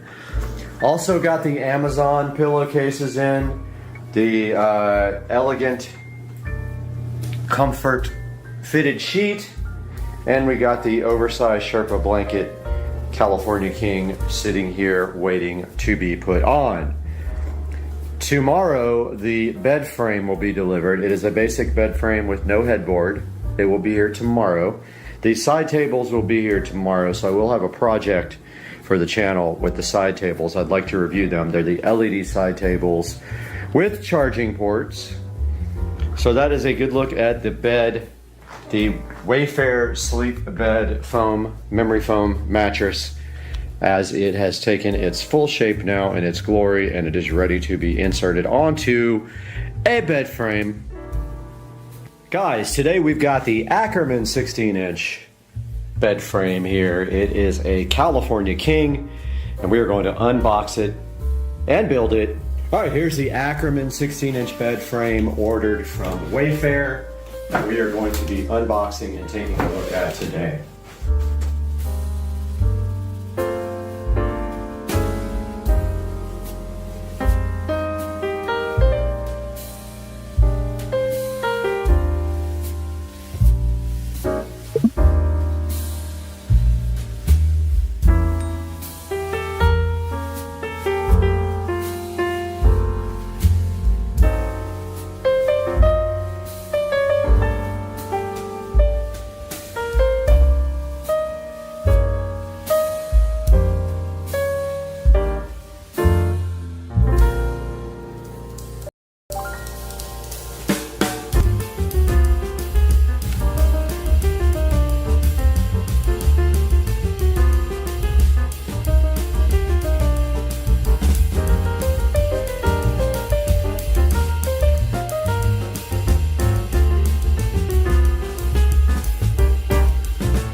got the bed assembled, took about 30 minutes of time, and yeah, that's it. It's super easy. Instructions are straightforward. I used a drill and an Allen kind of key bit to get this thing done quickly. And now we will throw the mattress on there, clean up, and get this thing where it's supposed to be.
Ladies and gentlemen, here we have the finished product of the bed frame and the Wayfair memory foam mattress all put together in one package. I would like to get some skirts for the side of the bed that hang down. The bed frame actually makes up for having no box spring by being a little bit higher and getting it off the ground. It's a little higher than I normally like, but actually not bad at all. Would be probably the height of a standard bed. And I did sleep on it last night for testing it on the channel, and it is definitely a medium firmness, I feel. I did get hot under this Sherpa blanket, but that's expected. I slept with the door open. We had nice 60-degree temperatures last night. It is 64 right now. And so to summarize, I definitely like the Wayfair mattress. I like the bed frame. The whole combo was under $650, and the whole combo to put together probably took me no more than 30 minutes of time, and that is all on this video. Guys, please like and subscribe and buy products from Amazon through my affiliate links. Even if you're not buying what I have on the link, please click through. It costs you $0, and it helps support the channel so that I can keep buying things to review and to put on the channel and to help the channel grow and to use for the channel production services. And that is all for this video of the bed frame and the Wayfair wonderful foam, memory foam mattress. See you next time on the channel. All right, what's going on, ladies and gentlemen? It is a Tuesday afternoon. So today I did go to work. I had a doctor's appointment. On the way back from the doctor's appointment, I started getting a migraine headache. It was killing me. So I ended up coming home and working from home for the rest of the day. It's after 5:45 now, and one thing I've been wanting to do is give you guys a tour of the SL65 interior. A really good look at what you get with this vehicle from the factory and some kind of descriptions of what everything does. So that's coming up right now. Alright guys, so this is my 2005 SL65 AMG by Mercedes-Benz. Take a look here at the inside. Let's start with the stickers here. And this vehicle was manufactured on 7/04. So this vehicle is about to be 13 years old officially. So here's the interior of the SL65 AMG. Let's start with this door panel. So the SL65 is a little bit different from the other SL vehicles. It is a more luxurious car and has more leather wrapped on the interior. You can see that here on the dashboard. The dashboard is all leather wrapped. First things first, here on the door, you can see that the vehicle has a wood trim to it. I'm not necessarily a big fan of the wood trim. I am considering taking those to a body shop and getting them painted.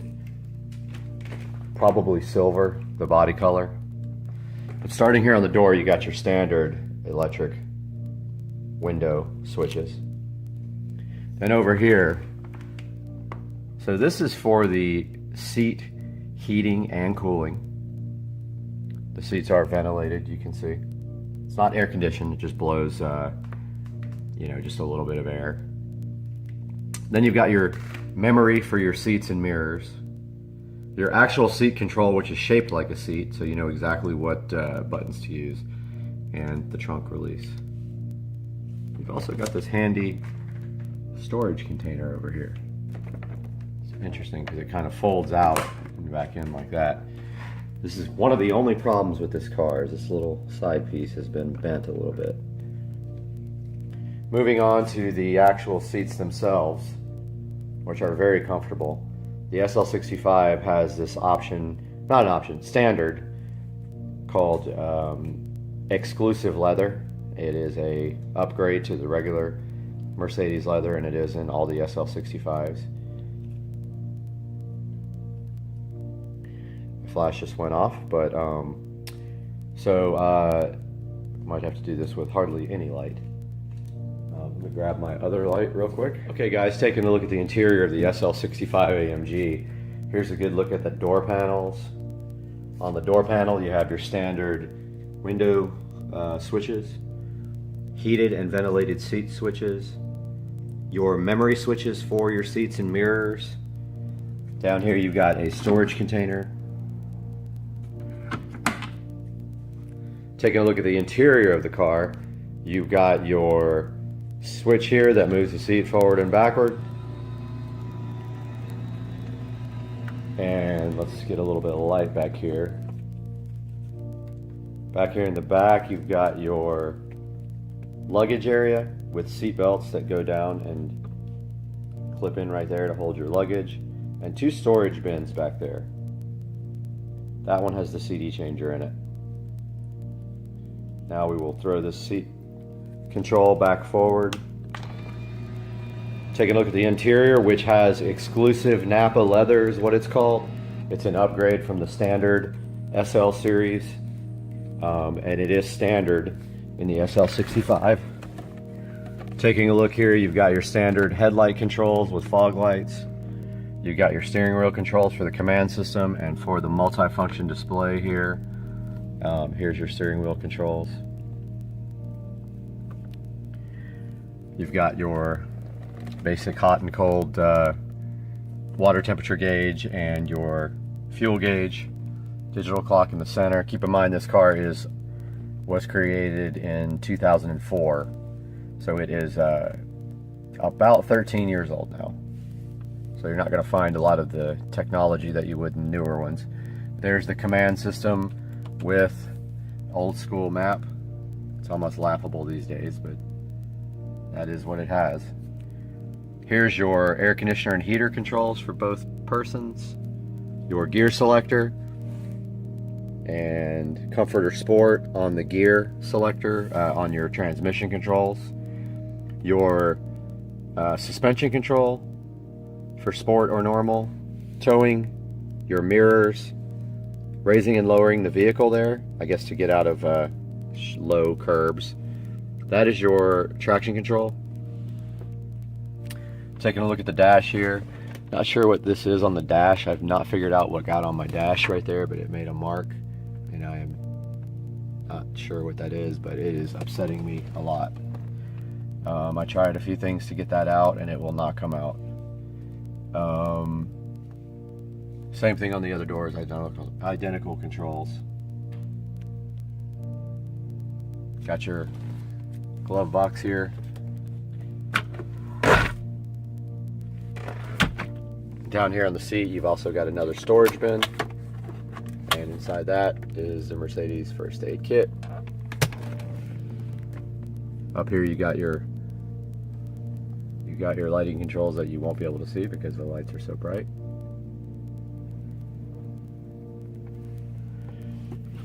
Down here you've also got your convertible top switch. You just pull it back to raise it, push it down to lower it.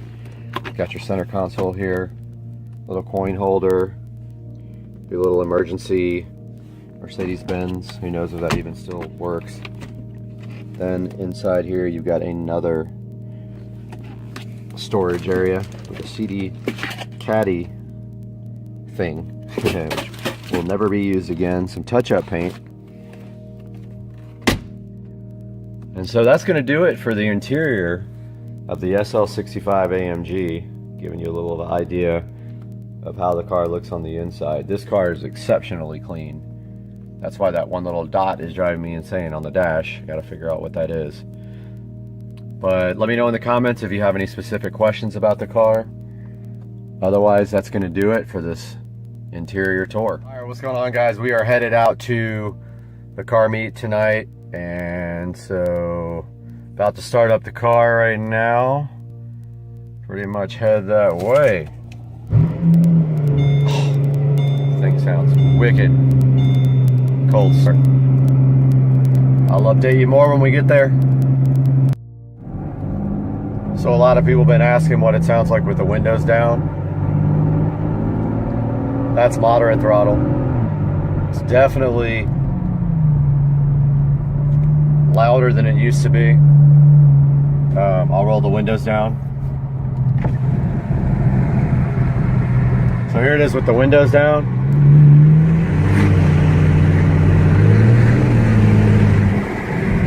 Yeah, it's noticeable.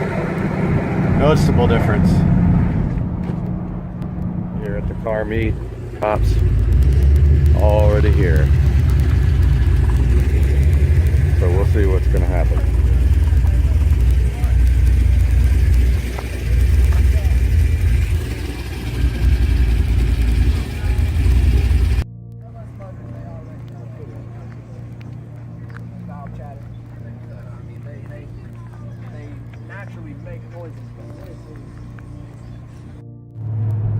Just went to the car meet and it was fucking dead as hell.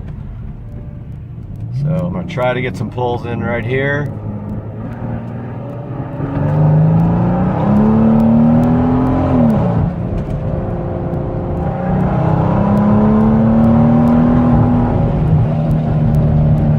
So that's what it sounds like, full throttle. That was about 85 miles an hour. Just filled up with the 85 and 93 mix.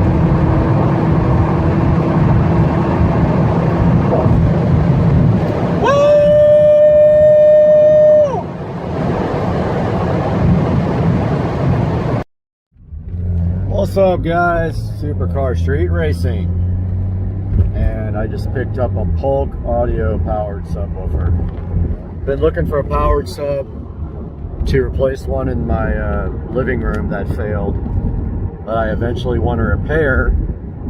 I almost bought a brand new one on Amazon, but oh wow, this guy just pulled straight out in front of me. Speaking of Amazon, just pulled directly out in front of me and almost hit me.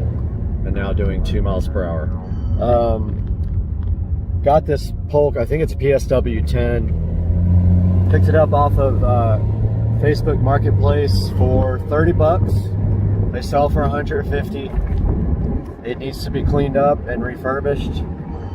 So I'm gonna take you guys through that, but I don't know if you can see it there because it's the front camera. But I'm gonna show you guys how I'm gonna clean this up, get it ready to go, and then how I'm going to deploy it in my house. Alright guys, this is my other PSW 10 that I use in my office. I don't run the front grill. I do have this nice, pretty nice grill for it. It's got a few little issues, but the one that I just purchased is ripped. Now, you're going to figure out really quick if you get a PSW 10 that the front grills are noisy. And when I went to pick up this PSW 10, it was already rattling, and when I took the grill off, I wanted to make sure that the driver was in good shape. I took the grill off and it stopped rattling. So this is the other one that came with the one I just got. As you can see, it's pretty shot. Also, we need to clean this up completely, and it looks like the bolts are a little bit rusty. I'm gonna pull one out right now and see what they are, and maybe run to the hardware store and see if I can find something to replace them with. Hopefully they fit. It's going to be close. It's going to be close. They may not fit. We're going to go ahead and try this right now, though. Got my trusty this with one missing, but I know I got this small one. Believe it was an 8. Maybe I don't have that one. Wait, is it this one?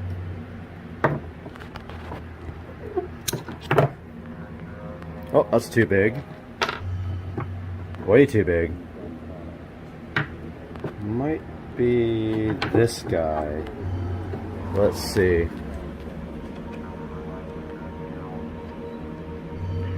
Think it's, yeah.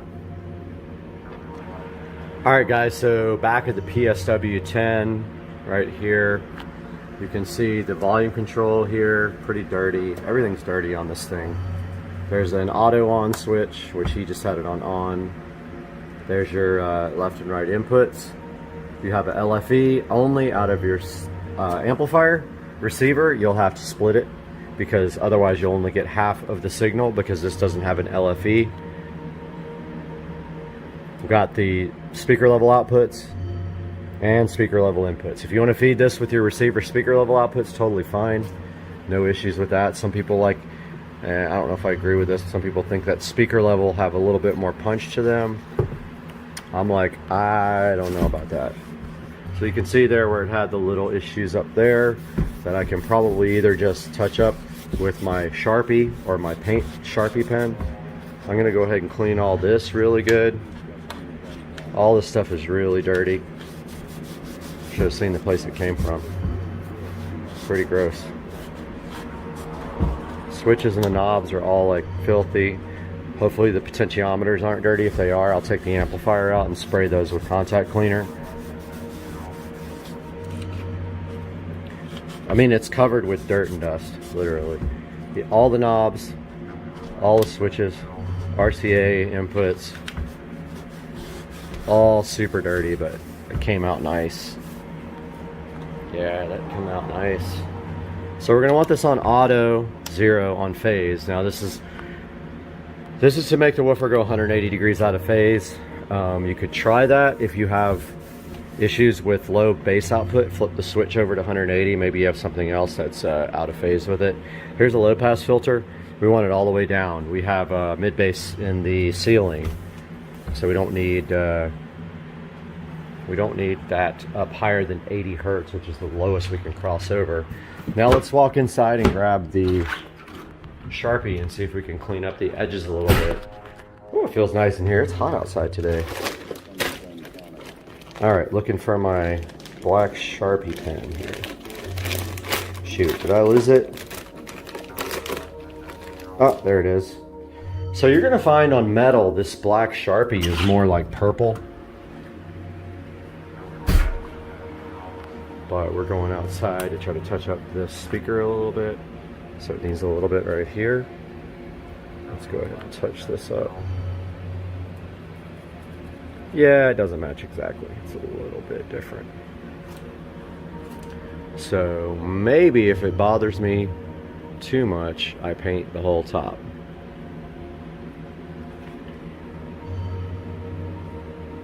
Or cover it with something like a cloth. But yeah, I got that touched up. This one needs just a touch more.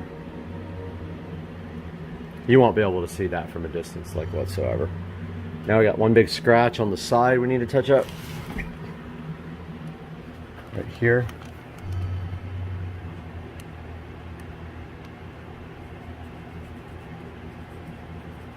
Oh, that's perfect. Can't even see it now. All right, so let's take this bad boy inside now that we got it all cleaned up. I'll worry about the screws later. Let's give it a hookup and see what happens. All right, guys, got the old JBL. Boy, this thing's been a workhorse for almost 20 years, maybe more than that.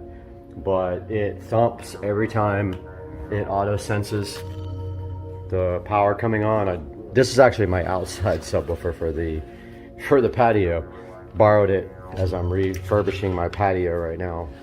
So here is the PSW10. Now, like I said, I've got a better one right around the corner there in the office. Now, I'm going to show you guys in a separate video my audio system. I'm going to go ahead and plug this guy in now. No, it works. I verified it at the place. I'm going to go ahead and plug this guy in. So my house is whole home audio. So I have in-ceiling speakers in every room with selector switches. I'm going to go ahead and hook this up. So I have already split. I've got wall plates coming from the receiver that's in the closet in the central part of the house. Splits it off mono to stereo. So go ahead and plug that in. Volume, I'm going to turn about, I don't know, a little bit halfway because it's, the signal split like 5 times to go to, I have 1, 2, 3 subwoofers in the house for the whole home audio. This is the living room one. So this is going to be there, and my little cool LED rock thing goes on top if it doesn't rattle. So that's going there temporarily or permanently, I'm not sure yet. And the JBL ARC10, which is designed for a home theater. This is the ARC sub. I had 2 of them. One of them fell apart because they're literally, I think, 25 years old. This guy actually looks pretty good right there.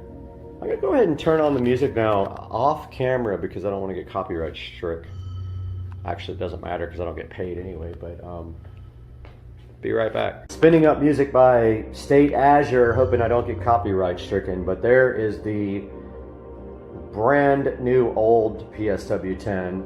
If we walk around the corner into the office, there's my other PSW10. These guys are awesome for the price. They're really, really good for the price. They say 100 watts RMS, I think. They handle low frequencies very well. Now, I do have a BIC F12 that's amazing in the home theater room.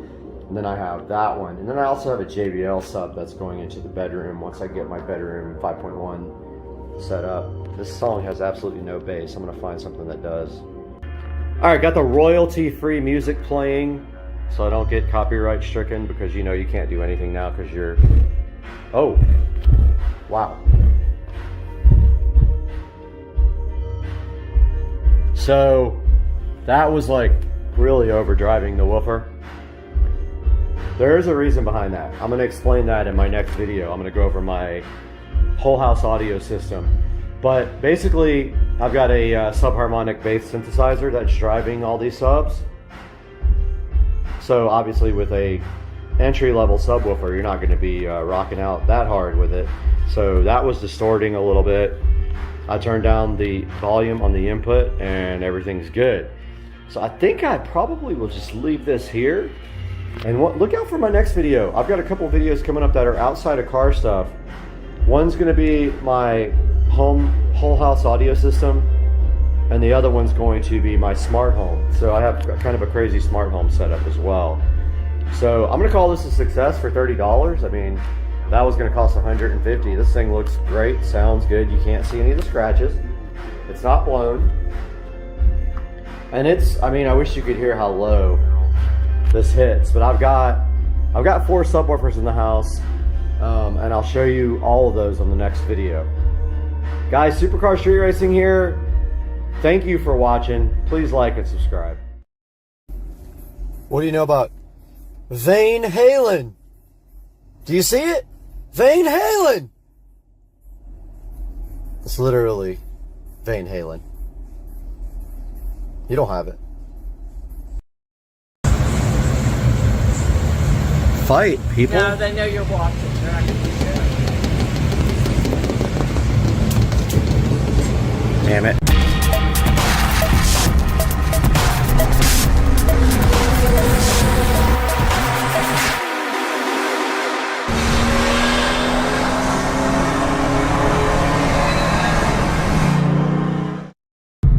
We are out here, and that behind me that you can't see because there's a big truck blocking it, that is New York City. In 1,000 feet, use Thank the you. right lane to exit right. Right, so the truck and the navigation system moved. That's New York City, right over there, if you can see it.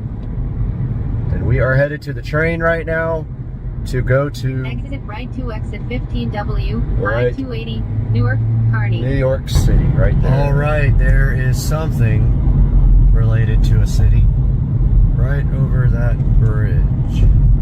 We're headed to the train station right now. That looks like part of the city. Don't know which part. We are going to the city, guys. Hello, New York. All right, here we are, Secaucus train station, getting our tickets to head on the train, and we will be on the train here shortly. Cool.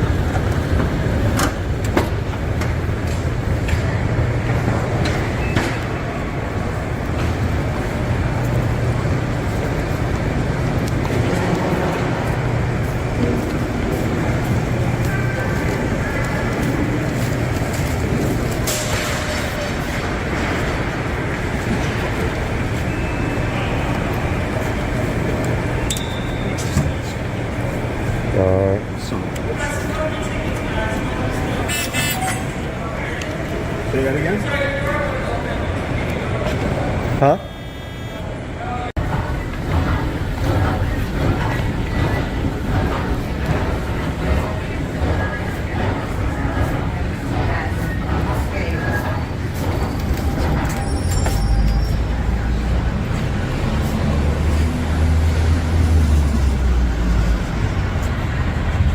Must have just missed it.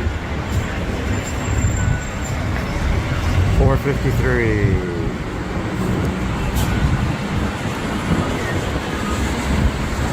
Oh, it's in 7 minutes.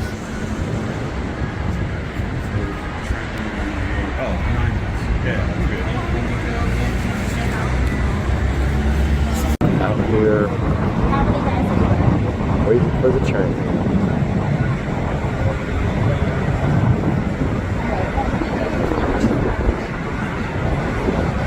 There is the city.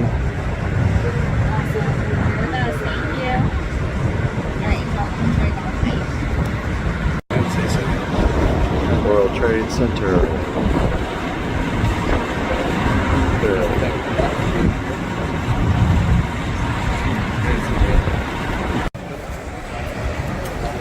Late train.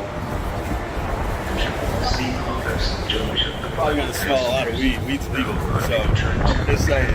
Don't be shocked. Yeah.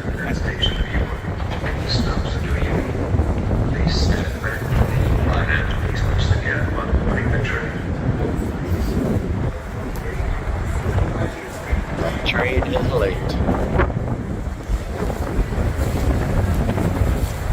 Oh, I hear it.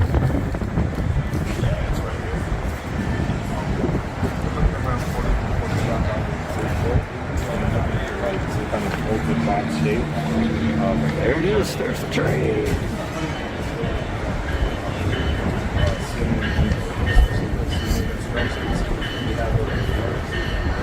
I think it's moving.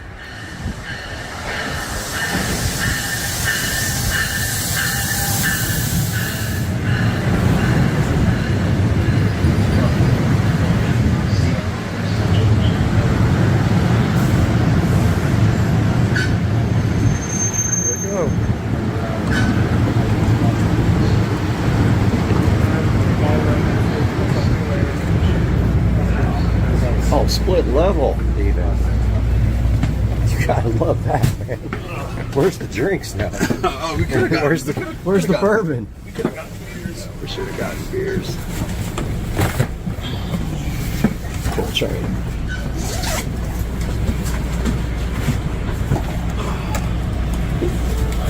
And we got better cars. The Wayne line, like the Gladstone branch line, they get the older shop. And they don't run as frequently. So I don't know anybody that goes from Wayne, because the other thing is, you know, so This one you just stay on the whole way, right? yeah. Or like I said, if you like 5 stops and then, but still, it would be, you know, 45 minutes to 1 hour straight to the city.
the phone open and go to the big phone. Here we go.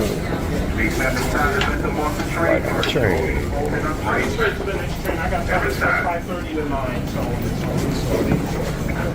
Stay clear to closing doors, please. Okay, we got in. We got in. Yeah, man.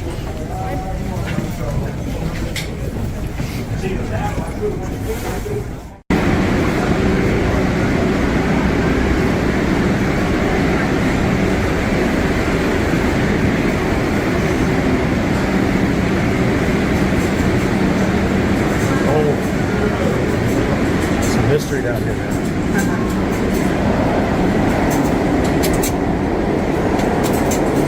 All right. See daylight.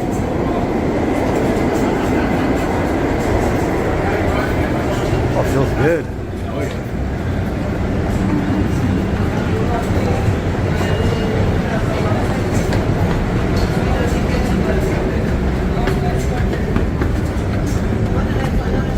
Oh yeah.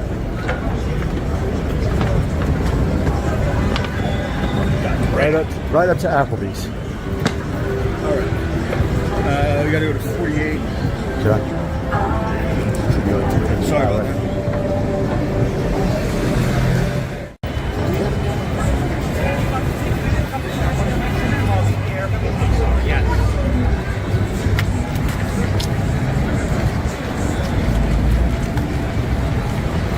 Love it. Yeah, man. City's awesome. That's the cool thing, you know? It's so cool. Weather's perfect because we're walking, so you don't need it to be hot. Right.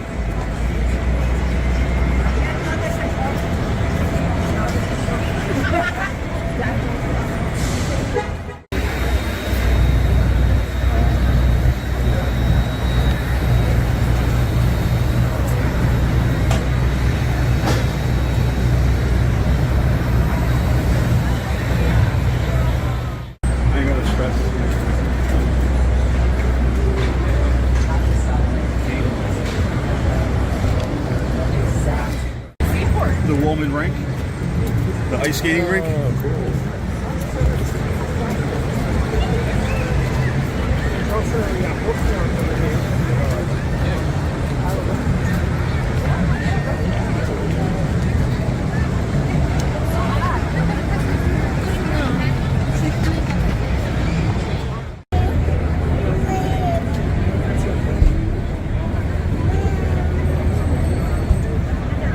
Wish it was sunny, but I don't know.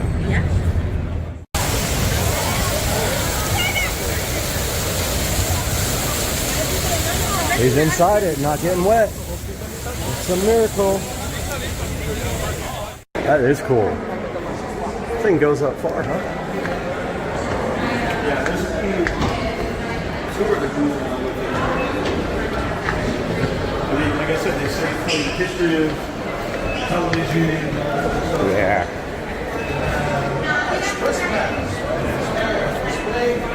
You want to take your phone so the full QR code is visible? Thank you.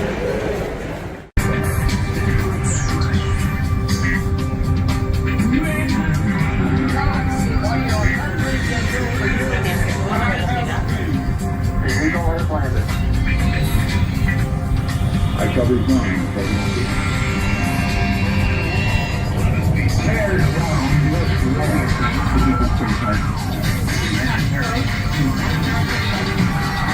Welcome to Top of the Rock.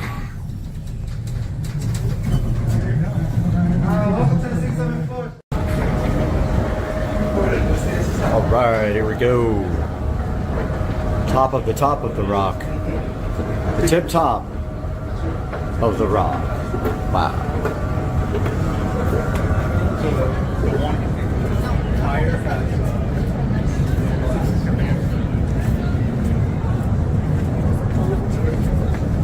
Dang, look at this. That is insane. Wow.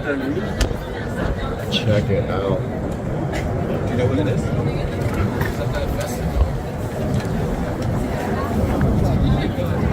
We go up again. No way.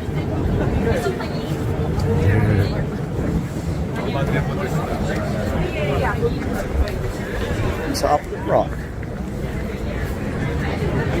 The most insane view ever.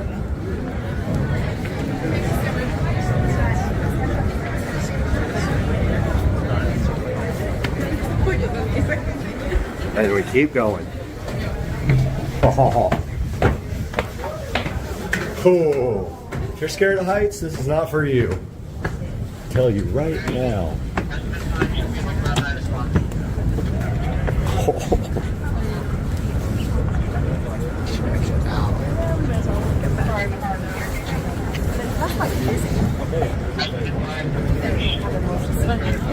For real.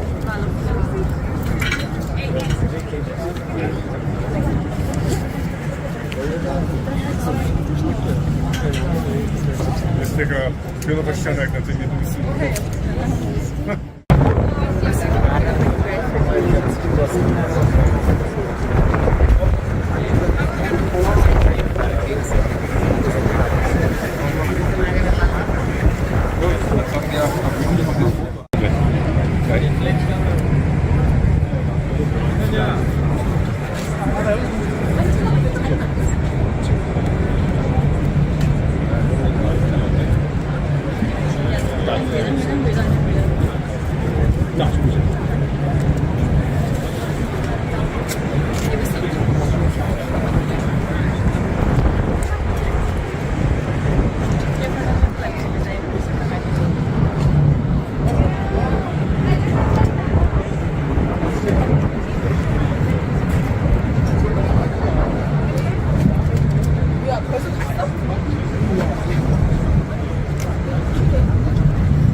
여기 에툰지를 갔다 와가지고 한번 이렇게 딱 거기 여기 사이는 안 갔지만 여기만이라도 갔다 왔잖아. 중심거리만이라도.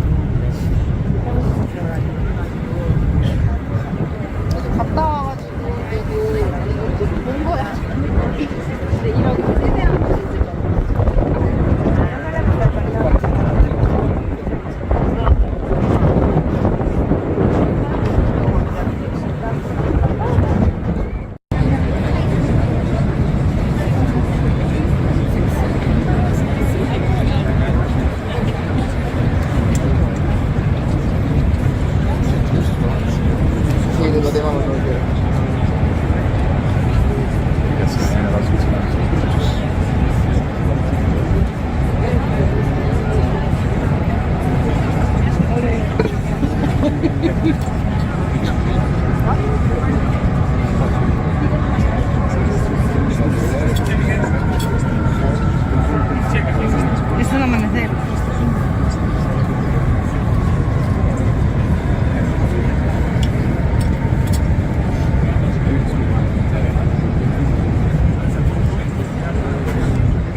They put big, they look like Christmas ornaments in the middle of it.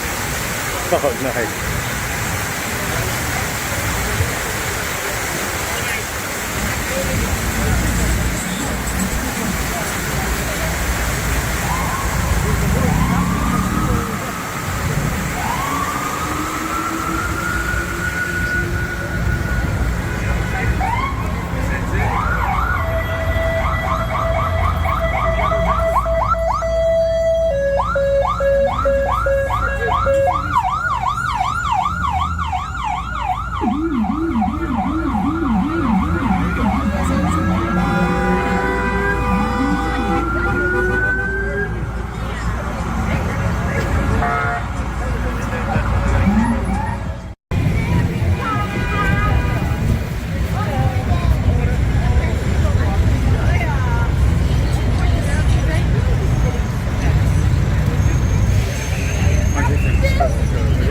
Really?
Oh, that's cool.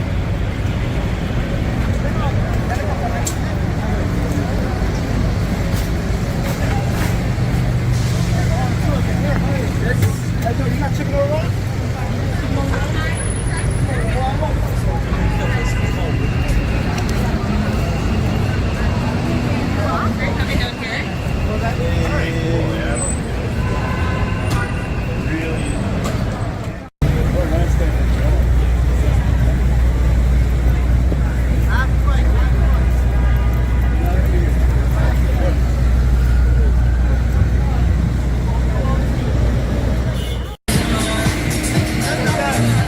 OG, man. Boxing.